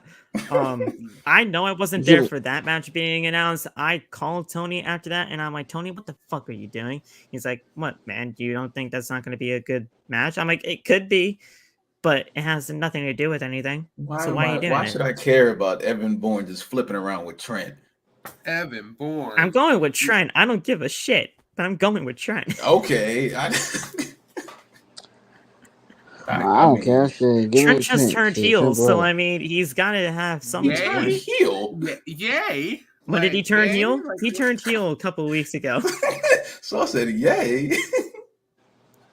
He turned Yay, like, turned heel on original Orange concept. Cassidy like 2 weeks ago, and yeah. What did that? Yo. It's the only things happening I don't know about. I'm just like, yay? Like, are we supposed That's to? what happens. That's what happens when you don't watch the show. I don't know anything that Trent Beretta's doing. Right. That's what I'm trying to figure out too. I'm just like, Maybe if you watched 2 weeks ago, you would have known. No one. I'm not watching Trent Beretta content from 2 weeks ago. no Phil. wonder I I'm fell not asleep doing during it. the middle I of the don't show. care. No Don't wonder- worry, Woff. hey, Don't worry, no Woff. Because wonder- here's the hey, thing. Here's the hey, thing. He made no one wonder- appearance in 2 weeks. Hey, no See? wonder I fell asleep during the middle of the show. No wonder I fell asleep during the middle of the show. I missed a Why? heel turn. I was Why he like, got- yay? why he got He so made many one appearance. matches? He made one appearance in the 2 weeks that he's been heel. So just it is what it is. He turned heel like the Big Show. Anybody should give a damn about that. Well, Look, I'm going Trent. You guys can pick whoever you want. I know this I'm No, gonna guy. pick what you Trent pick. Beretta, I'm going I'm with gonna Trent pick I don't Beretta. think we give a I'm gonna damn. pick what you honestly, pick. I don't know. I don't I don't think give a we damn, but I'm going with Trent I'll Beretta. pick what shit. Phil pick. I don't know. Yeah, we'll just pick with Phil pick right there. Yeah. Alright. Yeah, we're gonna go with Um, Phil. Oh, and third match. Literally, I mean, it does have some sort of Yeah, meaning nut-ass to it match. because Shane Taylor and Orange Cassidy had a match on Wednesday, but it's Orange Cassidy and Katsuyori Shibata versus Shane Shibata Taylor whooped and his Lee ass, Moriarty. Please. Shibata's on his team, so I don't care about them. Oh, Shane oh, Taylor's really it's- cool though. I do like Shane It's Taylor. Orange Taylor's and Katsuyori Shibata versus Shane Taylor and Lee Moriarty. So Shane and The Nate black are just gonna guys. defeat Orange Cassidy and them. Yeah. I'm rooting So for the black Shane and guys. Lee for. Okay. I'm rooting for black guys. Oh, and by the Yeah. way, guys, Anthony Agogo is back. I don't know if you guys knew that. Who in God's name is that? What? Anthony Remember when Agogo. Cody ended racism in AEW against Oh. Anthony Agogo? That guy. Where has he been? Where has he been? Where did he go? Where the hell did He come showed from? up on Ring of Honor and joined Shane Taylor and Lee Moriarty, became the Shane Taylor Promotions, and that's it. Oh, that's the Hurt Business. They just black guys, right? Yeah, That's the yeah. Hurt business. Yeah. Today's Agogo is a nigga. Yeah. He's a nigga. Basically. All right. I'm on this side now. I'm hyped now. Okay. Today's Agogo, he's a I'm, nigga. I'm with So y'all. I'm you're with y'all. so you're going with the racist guy in AEW. Black men Black man. for the win. But Cody Anthony ended Agogo is a racism. black man. So Cody yeah. ended racism so bad that Anthony Agogo didn't show up in AEW for 3 years. Black But man. Phil, That- Anthony that's- Agogo is a black man. Yeah, Cody's He black too, ended so racism. How did that? How? What happened? Cody going- ended racism. What do you mean? Anthony Yeah, but Agogo how is a he- black How man, he Phil. ended with a black man? Like they both. How they? I mean, what he happened? did end Like, racism, but it wasn't at that moment. You don't remember that fight? They had a weigh-in and no, I everything. don't remember that fight. I remember his name. I don't remember the fight. I barely watched when Cody was there. I was halfway in at that point. Wasn't he fighting Shaq last time I watched AEW? That was That funny. was the first That time was I crazy. watched it. That was the first AEW Shaq show. and Right here. Jade. It was Right Shaq here. and Jade Cargill. Double or I've nothing. never seen that match before in a day in my life. Cody and Anthony Agogo, double or nothing. Oh, is that when they had that damn weigh-in? Yeah, the weigh-in. I've that never was witnessed that. Awful. And And the That Big was Show. awful. Right here. Right here. The weigh-in. Well, Sponsored That by was the Big awful. Show. Well, That was awful. Sponsored by the Big Show. sponsored by Well. Big Show. Sponsored by Dude Wipes. sponsored by sponsored. Dominic is love. the dude before you're wiped. Ugh. What? That's what What? Pat said. That's what Pat said on That's commentary. disgusting. Ah, gotcha. Ugh. Pat said Dominic is the dude before you're wiped. And then Mm-mm. Cole just could not stop laughing. And he's like, you are very eloquent in the way you speak. That's disgusting. Pass the treasure. But But yeah, what nut ass matches on this card, man? Orange Cassidy and Kazuchika Shibata are winning that match. Praise the black men. No. If they win, Tony Khan's racist. Okay, so that's actually it for the pre-show. I thought there were 4 matches on the pre-show, but there's not. Oh, good. First matchup on this card.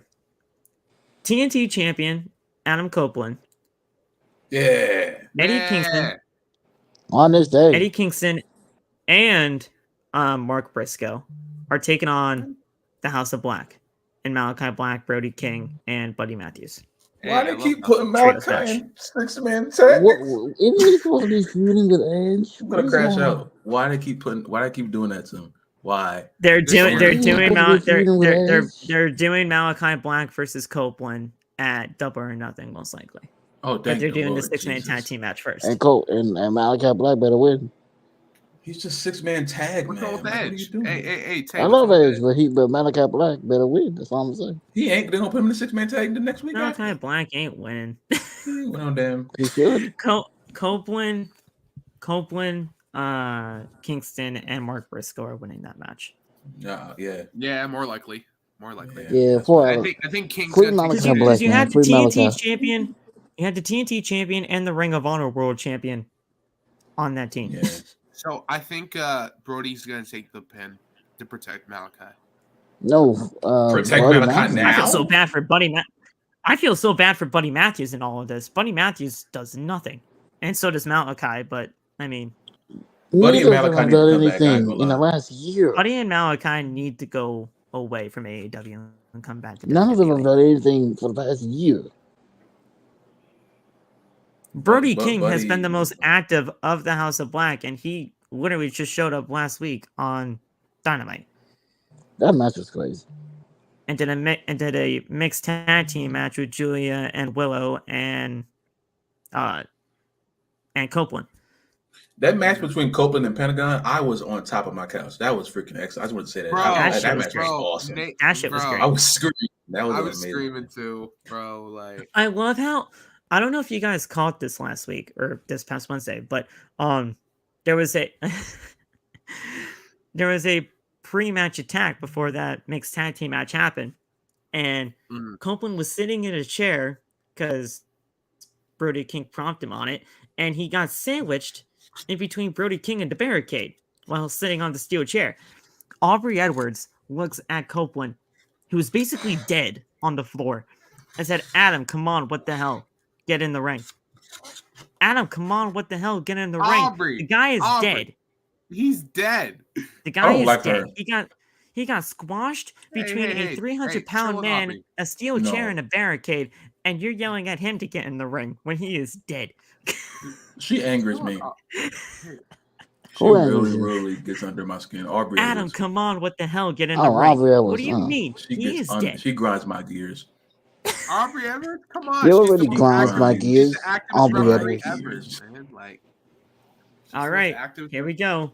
FTW rules match for the FTW Championship. Hook versus Chris Jericho. I swear to all. Shout out Hook, man. That's a great dude. I swear to God, if Jericho wins that match, me and Tony Khan finna fight. No, put Jericho over so Hook can come to NXT. He coming to NXT anyway, so. Oh yeah, he'll be in NXT anyway. Yeah. Hooky. But yeah, Hook better win. Hook better win. Jericho actually does have a chance to win this matchup here, so that he can get revenge at Double or Nothing. But I'm gonna go Hook. Jericho. It's Chris Jericho. Why Jericho keep getting title shots in 2024? Seriously, and it's the FTW Championship. And it's the FTW Championship, which is still not recognized by the company. I don't give a FUCK what title it is. I don't care what title it is. Damn it. That's what I'm saying. No, he's getting a title shot for a title that's not even recognized by the company. Stupid. They got my boy hooking the Jericho vortex, man. Damn shame. Sean, if you are in talks International Championship. Roderick Strong, Kyle O'Reilly. Roderick's not 2 Undisputed Era people going. I should be hype about that match. I should be hype about that match, but I do not care. Here's the thing. This was never really built all that much. Nope. It wasn't at all. Nope. He tried to black and gold his way through this. All that much. Tony Khan tried NXT as well.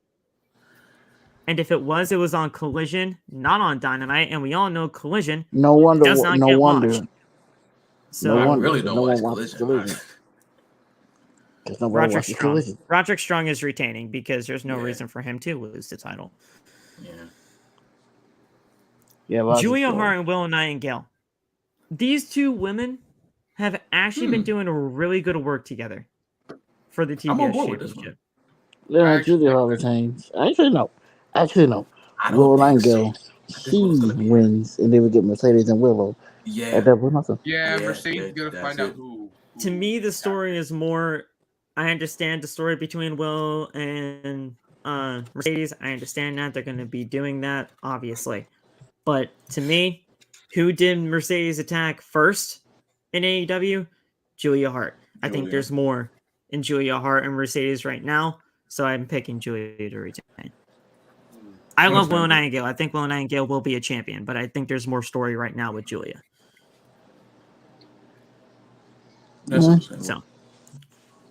So we'll see. And obviously we will get that feud between Willow and Mercedes in due time. But we'll most likely get that when Mercedes is champion. Because Mercedes is winning that title on Double or Nothing, which is her first matchup, by the way. She's not fighting on AEW TV until 5 weeks later. That is insane. Apparently, someone said that she's not cleared to wrestle, and apparently she is not cleared yet. She's Oh, not cleared. no. Because she said that on a. Why She said that in a. Why? She said that in a promo, literally on Wednesday, saying, "I am not cleared yet, but when I am, come Double or Nothing, I am taking that championship, no matter who it is." Why would Tony debut her in the beginning of March and then Why? not cleared to Why? the end of May? What kind of sense does that Because they were make, in man? Boston. Why couldn't you just wait? Why you just blow it? You just blew your load everywhere. Blew it. It's everywhere. On the screen. Yo, no whoa. pause. He did it. Pause. He did it. That's what he did. No. That's what he did. That's what he did. He freaking did it. He had it and he blew it everywhere. And I'm mad. No, there you go. There you go. No, Hey, it's not a pause situation, Saul, because that's exactly what He happened. did it. He did. He was excited to tell everyone she chose him. Oh, Yeah, pretty much. motherfucker. And how's it going so Pretty far? much. Not very well. Yeah, now everyone's just yelling at Mercedes, calling her trash. Now everyone is yelling at bro, Mercedes, she's calling not her trash competing when it's yet. simply not her fault because, yeah, sure, Tony Khan has to protect his assets, but you didn't have to protect your assets so much to where she And doesn't this have is to what I was wrestle for afraid 5 of when weeks. Mercedes came to And here's the AEW. thing. It is happening. And here's also I was another afraid of. thing. Here is also another thing. Fuck the ratings. Or not ratings. Fuck the rankings. Ranking system. Oh, yeah, the ranking. Because she's getting the title shot at Double or Nothing. That ranking system means absolute shit. She is not. Why do they bring it back? How does that even work? Because Mercedes isn't even on it. She hasn't wrestled. She's just there. Why the fuck? She's not even on the rankings. Don't ask me. So how Ask Tony. is she just skipping the line? Who's on the who's? What's the point of the damn ranking? Like, I'm about to check the rankings. I'm about to check them. Don't bother. Don't bother. They're a month old at this point. Oh, wait. I thought when did they also update? one other thing They too. don't update them every week. They had a whole tournament for the tag team titles. FTR and the Young Bucks. That's a piss break. That's a piss break. What they ranked at? Like what? That's a piss break.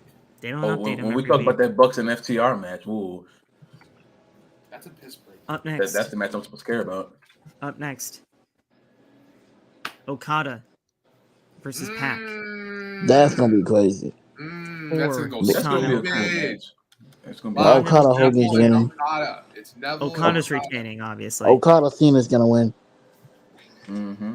Okada's retaining, obviously, because That this is Rainmaker's- Pac's first pay-per-view match in Yeah, like shout out fucking years. Okada Cena.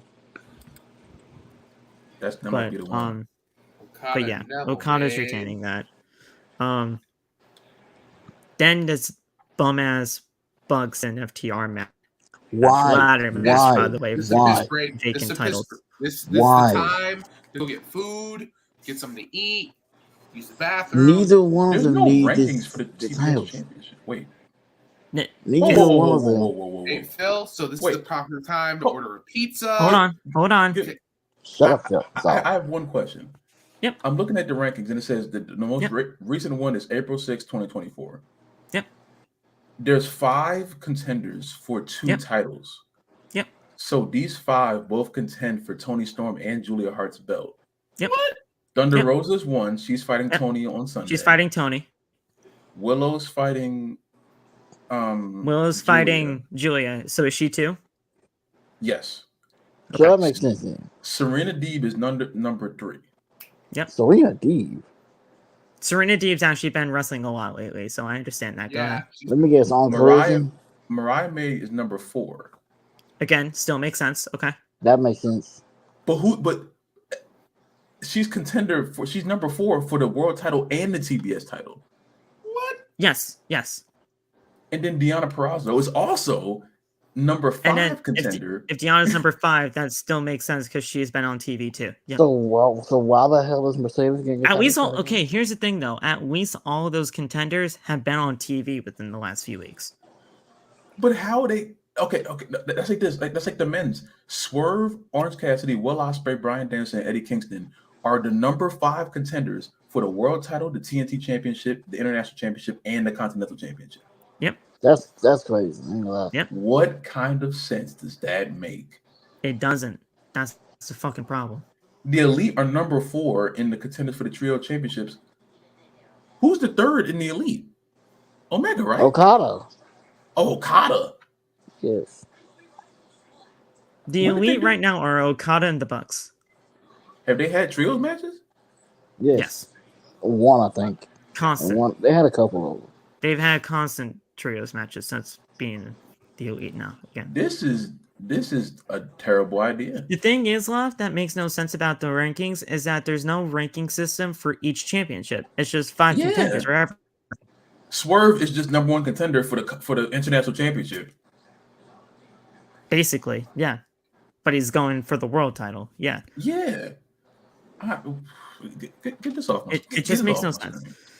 But yeah, the Bucks and FTR, obviously this was going to be the finals of the goddamn tournament, and then things happen. Why? Just why? Neither one of them need these damn titles. Tom Flight was like, why was Tom so black not in here? The tag titles, so like I said, why were Penta and Ray Phoenix not in that? Tag titles, Phil, this is the proper time to go grab a pizza, walk George, pet George. I don't give a damn who wins, but I got a feeling that the Young Bucks are gonna win due to nut ass Jack Perry. The Bucks are retaining the Bucks are taking the titles. We are gonna have all golden and Jack Perry is gonna return and cost FTR the titles. This is why Jack Perry is gonna return, cost FTR the titles, and there you go. He ripped up his AEW contract and he's like, "Nah, I'll be back." That wasn't a legit contract. That was a work. I figured that. Okay, that was a work. Okay, would if it was a legit contract, that would have been hilarious. And now I'm supposed to care about Jack Perry. Tony Khan would not let him go onto an NJPW show and have him rip his legitimate contract. Do I have to care about Jack Perry now? Do I really? Nobody cares about Jack Perry. I mean, he's kind of. I don't. I don't hate the dude. You know what I'm saying? I just don't care. Me either. Nobody cares about Jack Perry. Look, I know people that do care about Jack Perry. Shout out to Marissa. Love you. But that's her. Yeah, she fucks with him. Other than the people within our group, nobody gives a shit about Jack Perry. I like Jack Perry. I just don't care. Yeah, he's cool. They ain't no beef. I don't care. He's a good wrestler, but he did what it. I cared at that New Japan show when he ripped up the contract. I was the only time I cared about Jack Perry was when he was with Luchasaurus, the Jurassic Express. I like the Jurassic Express. Mid Express? Because Jurassic Express is a cool ass tag team. Yeah, not Luchasaurus is Kill Switch, and now it's just Kill Switch. I'm just glad Christian. I'm just glad Christian. Mom. You know. What has Luchasaurus done since joining Christian? Kill Switch. He's Kill Switch now. So that's Christian's finisher name. Now he's. We haven't seen Christian since. Apparently, he was like super over in Chicago. So I don't know. Maybe they got something. Maybe they're cooking. I don't know. I'm not aware, but Maybe they're cooking. Apparently, he's just super over there. He may have been I'm waiting. over, but when he gets to AEW TV, it's a whole other different beast, bro. Tony That's has a fair point. Tony You know there's has gonna to be some They don't give a capitalize. shit, John. Tony You know, got to capitalize on that momentum. Where He is has to this capitalize. located? Because Where here's is the this thing. located? Here's the thing, people. CM Punk is not in the fucking company anymore. So you can't capitalize on anything. What? No. You can't capitalize Someone on tell anything. Tony. Someone let Tony know because he obviously You can't capitalize on Bro anything. Phil. Bro was fearing for his life, man. But bro Oh, was fearing for please. his life. I saw that footage, okay? That footage was nothing to be feared for your That life. wasn't even a fight. That was a little scuffle. Literally look, I know people in our friend group feel different at times, but man, everything that Punk said in that thing was true. It was. I watched that interview many times. I watched that interview many times, and he didn't lie once. And Everything he said in that interview happened in the video. Everything he said in that interview, compared to that video, 100% the truth. 100%. It all lines up. I will say this. I do think that Punk made a conscious effort to make him seem like he was just like peace man. I think he makes a conscious effort to make it seem like he's just the greatest person of all time when he in fact is not. But it's like it was a 50-50 split. And he's very aware of the words he's saying and how he says them and how to say it. He's trying to make himself seem like he was the good guy. That's what I don't appreciate. But in the reality of it, if AEW were smart, they would try to turn Jack Perry babyface in all of this. Seriously. If they get people to care, make him be like, look, you guys can boo me all you want, but after everything that has happened over the course of that time period, I did everything by the book. The thing is, though, with Jack Perry, like, people gonna care. They didn't care when he was a face. They didn't care when he was a heel. So, like, what are they gonna do? No, I get that. But that AEW crowd will chant CM Punk at him all night. Yeah. Fully aware that he's not in the company anymore. I don't know. Jack has an uphill battle. I don't know. I said this on social. Can AEW turn what they showed last week on Dynamite around and make Jack Perry one of the biggest babyfaces they have? If you want to boo me, that's fine. But the real villain here in all of this is CM Punk. Now, obviously, they would never be able to say CM Punk. Obviously, they would never be able to say the name CM Punk on their TV because of NDAs and things that were signed and lawyers and all that kind of stuff. You can't say that now. But the real villain in all of this is CM Punk, a man who not only put his hands on me, but also single-handedly almost ruined the entire perception of this company by doing what he did on the biggest night of this company's existence. Would AEW be bold enough to do something like that? Probably. If they were bold enough to show the footage, would people want to see them go down that route? Who knows?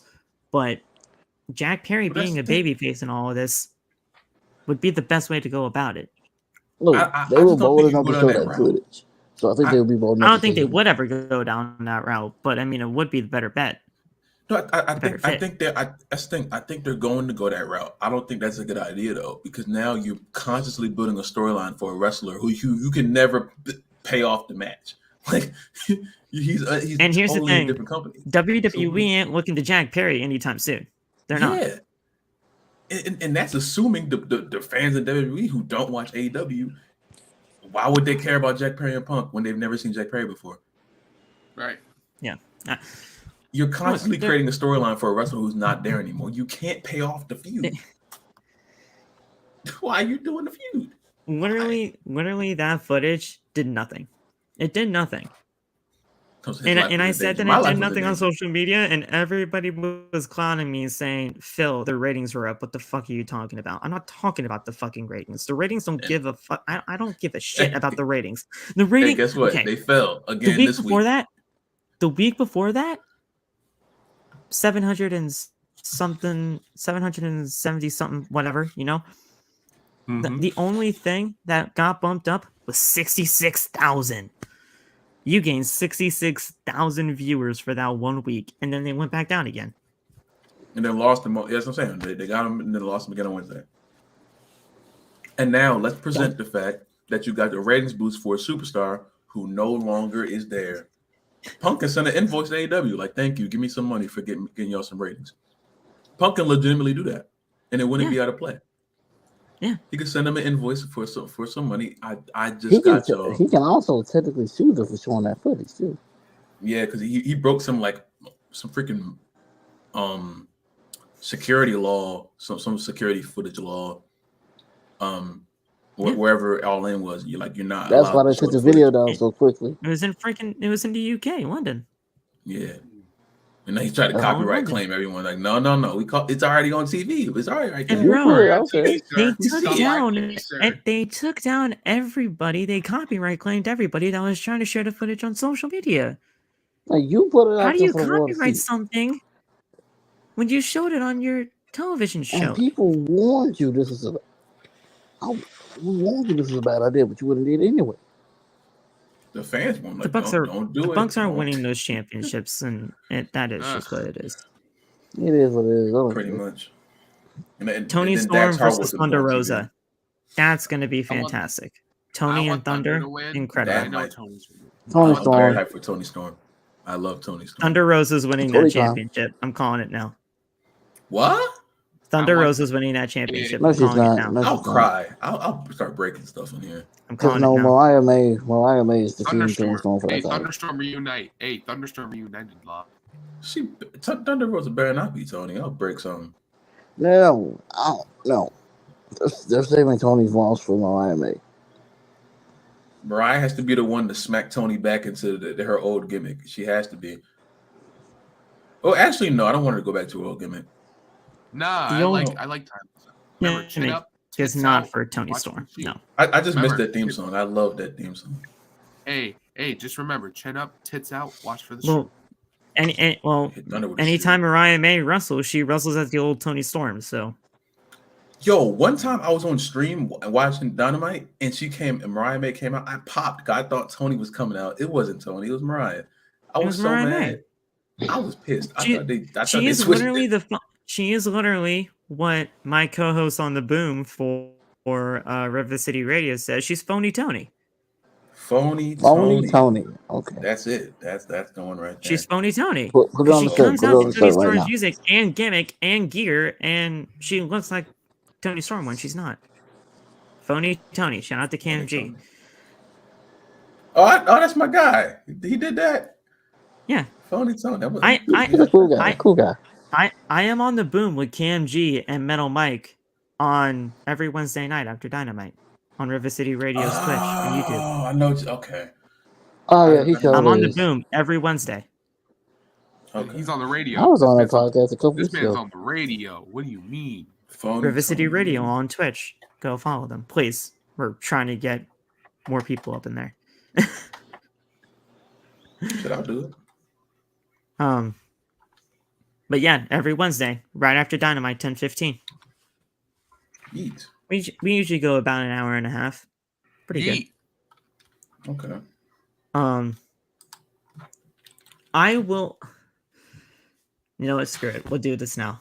Yeah, we'll do the AEW World Championship now because Will Ospreay and Bryan Danielson is going to be more of a tough one to call. Oh yeah. Yeah. Hey, top rope. Samoa Joe and Swerve Strickland. Swerve Strickland needs to walk out as champion. Hey, I got a question for Luff. Whose house? Swerve's house. Indeed. Swerve Strickland walks out as AEW champion.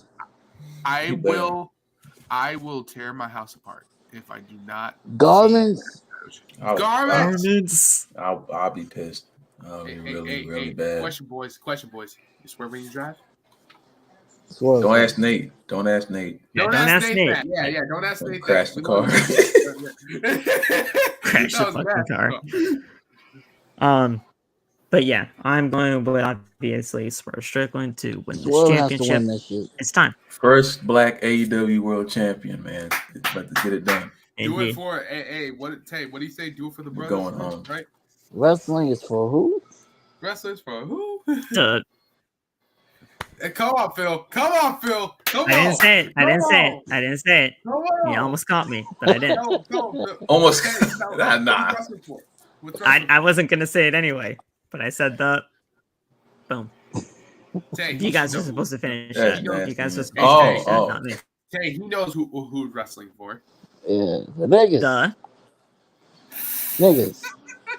Thank you. Oh, See, if you guys say it, it's not my fault.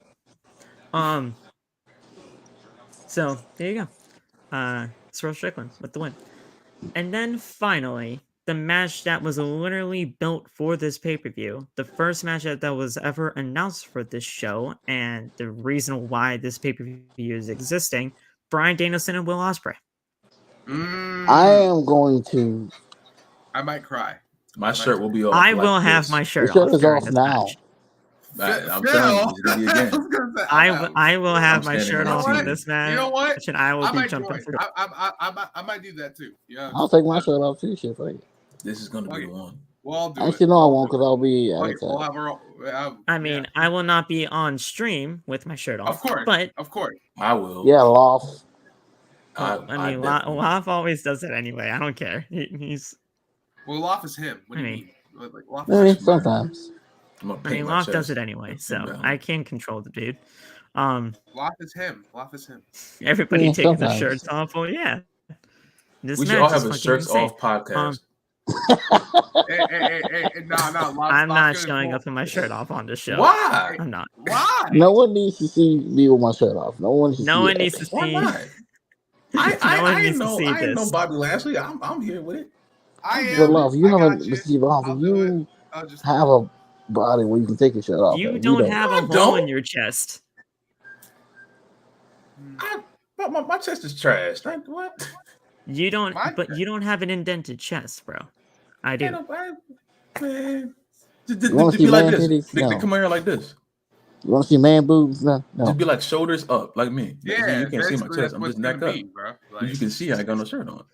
You ain't got to full boobies out. You know what I'm saying? I ain't saying all that. Bro. You don't want to see this indented You chest. got to be I don't full want- belly button. Don't I want to see the man boobs, man? No. Yeah, no one wants to see that. You just don't see the man's chest. You're just gonna see the man's muscles and shoulders. You're That's it. trying to see hella titties. The man boobs will not be shown. Nah, but you just gonna Look, see a bunch of. I tried, y'all. I shoulders, tried. muscular Look, shoulders. I don't know who. Look, first of all, I don't know who's winning this match. Second of all, I don't care who wins this match. This match is going to be fucking great regardless. Damn. Damn. What's that? It was a fly.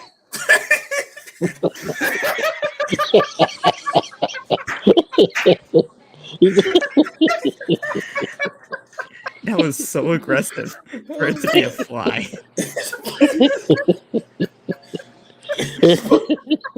There was no fly. You were just It mad. was a fly. I was just like, again. We just punched his phone. Damn. What is this problem? There was a fly. The fuck Was it is gonna wrong kill with- you? They just stole his fucking camera. Damn. Bro did it mad aggressively too. Like, I was okay. just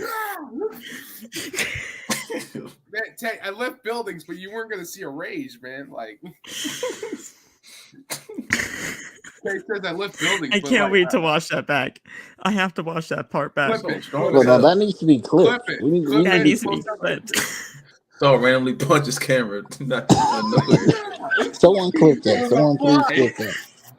Please. Please, Someone somebody clip that. clip that.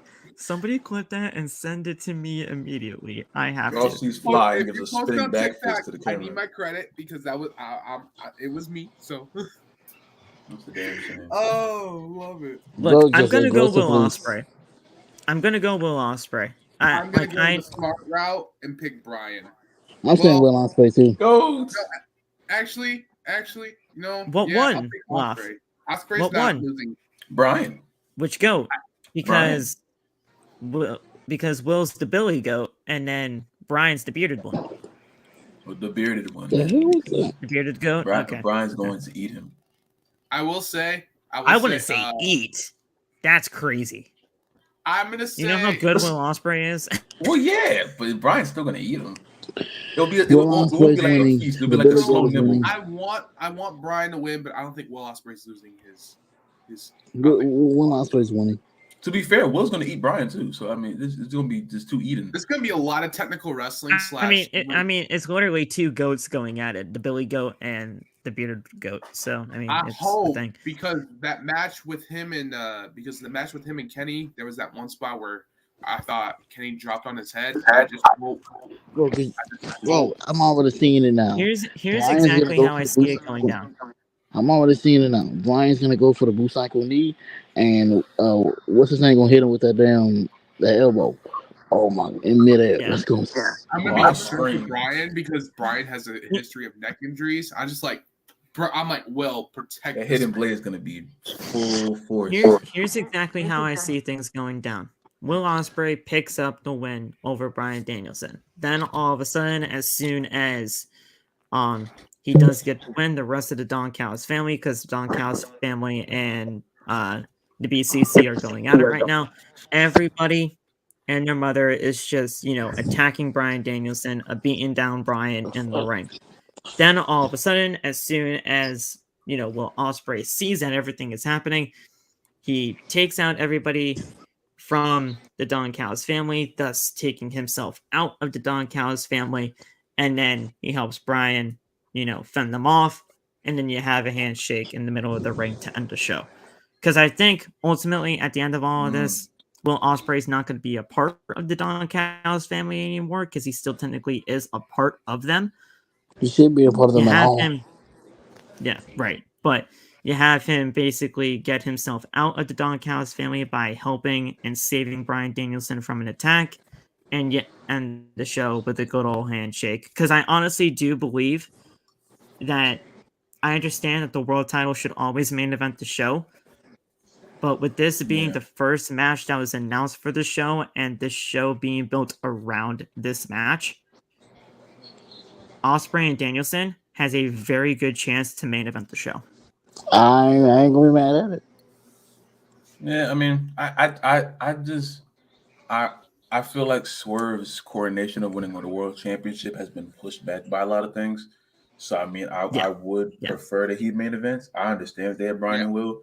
I just prefer it because his lead up to being world champion has just like it doesn't feel as hot as it needs to be. And when he does, one of those two matches are main eventing the show. It's either going to be the world title match or Will and Brian. It's just a matter of what one they want to do. I think so. It was just announced that RVD will be competing on the 420 episode of Rampage. Oh, because of marijuana. Yeah. Yeah. April 20th. Oh, RVD is on 420? Oh, okay. Yeah, marijuana. Did I ever tell you that I saw that man at the casino, dog? Yeah, you told us when we were at the casino. Yeah. Oh, yeah, Phil, we saw RVD at the casino. We were at the casino when he said it. He was like, oh, yeah. Yeah, it makes sense. Robert Van Dam. We're not those fans that we're going to bug him and ask him for a photo. I wasn't one of those fans. I was like, he's a human, I said we were going to rapid fire. I said we were going to rapid fire this. It took 40 minutes to do that. We got to get the fuck out of here. Hold on. So the match is Rob Van Dam, Lee Johnson, Isaiah Cassidy, and Commander in a fatal 4-way elimination match. What? For what? I don't know. Just because? Is it for anything? I don't know. It's just an elimination combination of people. It's a special elimination match. What kind of? What's so special about it? Rob, because it's weed day. Because it's weed day. Probably 420. Because they probably all smoke weed every day. I don't know. The ropes are we get drunk. So we smoke weed. The ropes are going to be green, and then there's going to be a marijuana leaf as a turnbuckle logo. That would be hilarious. That would be. Nah. The leaf is going to be the ref. The leaf is going to be the ref. No, that's going to be Wiz Khalifa. Instead of an AEW, it's a marijuana leaf. Snoop. No, wait, because he's with WWE. I was say, you call Snoop and he'll be the ref. Yeah, call Snoop and call Wiz Khalifa and fucking Seth Rogen. Seth Rogen is crazy. On the commentary table. Instead of the Prime logo in the middle of the ring, it's just one big marijuana leaf. That's very funny. That would be very Hey, That would be Block, hilarious. Willie Nelson. Hey, Willie Nelson is in commentary with Seth Rogen. How old is Willie Nelson? So I have no fucking clue. He's Old got to as be like hell? 75. 2,000 years old. He's He's old got to as be like hell. 75. Willie Let me Nelson look it up. is Let me 420, actually. He got to be Willie 400 Nelson years old. is 90 years old. God Jesus! damn. He's still smoking, and he's still smoking, Damn. He old as hell. and that man's still smoking. That man's still And he smoking. turns 91 in a couple weeks. Shout out Willie 91 Nelson, on man. April 29. So in Willie 10 Nelson's days, still he's pushing. 91. Shout Shout out out Willie to the Nelson. man Willie Nelson, man. God. Shit. He's an onk. Oh, he's been an onk. He's like triple onk. Nah, he pops. They got some competition, man. That's They got some pops. competition. That's pop. He is Great pops. He is my great Yeah, he uncle. Oh, no. He's Oh, like no, seven. Bill. He's like 7 grades. He great as hell. That's it. Damn. That's 70. Damn, Nate, you got some competition, man. Yeah. That's 40 years on there. You can get that's no damn That's competition. just crazy. That's 40 years plus. You know, 90 is crazy. 90 is crazy. That's pops, man. That's pops, man. Maybe weed But, is like the answer to like keep living. Maybe the weed is Maybe. it. Let me go. No, I think Wow. we should start today. Mom's gonna go line up for blood after this You thing. gotta cut this shit, man. I hate the Office- smell of it. I would never smell. I hate the smell of it. I would I never don't smell care. it. I don't participate in those activities. I don't care. I'll Yeah, drink no, though. we do I'll not drink. participate in that here. I will. I'll maybe, drink with maybe you, but not. I ain't smoking nothing. So. Oh, I ain't I smoking shit. I might. I hate the smell of this shit. It's just Yeah, not. I It don't makes my head care. hurt. Like, no. It's like, Every time I smell ain't it, it legal in makes my head hurt. Connecticut? Ain't it legal in Connecticut? No, It is, but I mean, It's not legal here. It ain't legal here not either. doing it. Remember Paul? Hey! Remember Paul? Was Yeah, like, Paul trying to just get said it. his- We got some in the car. What, Paul? You can't say Yeah, I'll be You like, Dad, can't shut just the say fuck that. up. Yeah, I'll be like, Dad, shut. If I was his son, I'd be like, Dad, shut the fuck up. We are in Philly. Now, if you're in Connecticut and you said that wouldn't be a problem. It's legal. But I mean, Yeah. It's not legal. what are we It even ain't talking legal about? We down gotta here. get the fuck out You're of in here. Alabama. weed. Of We're course talking about it's not weed. legal. Is We it gotta get the legal in fuck outta Ohio, here. son? No, actually, we legalized it just last week. Ohio was like the first niggas to do that shit. They were like, We just legalized it just last year. We just voted to legalize it last year. Yeah, no, they were like one of the first people to do it because they're like, Yeah, yeah, like, no, fuck we that gotta do it shit. now. Of course they Um, did. Of course. Ohio. Alright, we gotta get the fuck out of here. 3 hours and 46 minutes and change Yes. to do this. Was not planning to do this long of a show, but It was worth it. he did anyway. It was worth it. It was worth it. Next week's show most likely going to be on the same day, Thursday. Next week. So stay tuned for that. If not Thursday, then it'll be sometime during the weekend. It'd be that NXT conversation Yeah, that we'll it- talk about on that Thursday. possibly. Weekend, The NXT debate needs to happen. I'm gonna make some phone calls. yeah, that debate I'm is on going to Team happen. Black. Whether that's going to I'm on happen, Team Black. whether that's going to be happening on here or on WrestleSpot's channel, we'll let you Someone know. get Darren on the phone. Someone get him on the That- phone right now. But that debate will happen. I would love to have our first debate on OTB, but I know WrestleSpot does that kind of a deal, so I wouldn't want to debate on that. So we'll talk. We'll all talk. and Someone we'll get that Darren on the going. phone. Because that will bring chills all over the Chills. people's. The mana. The mana. All was right, like, guys, "See that?" we'll get the fuck out of here. Okay, so we get it. You're chilled.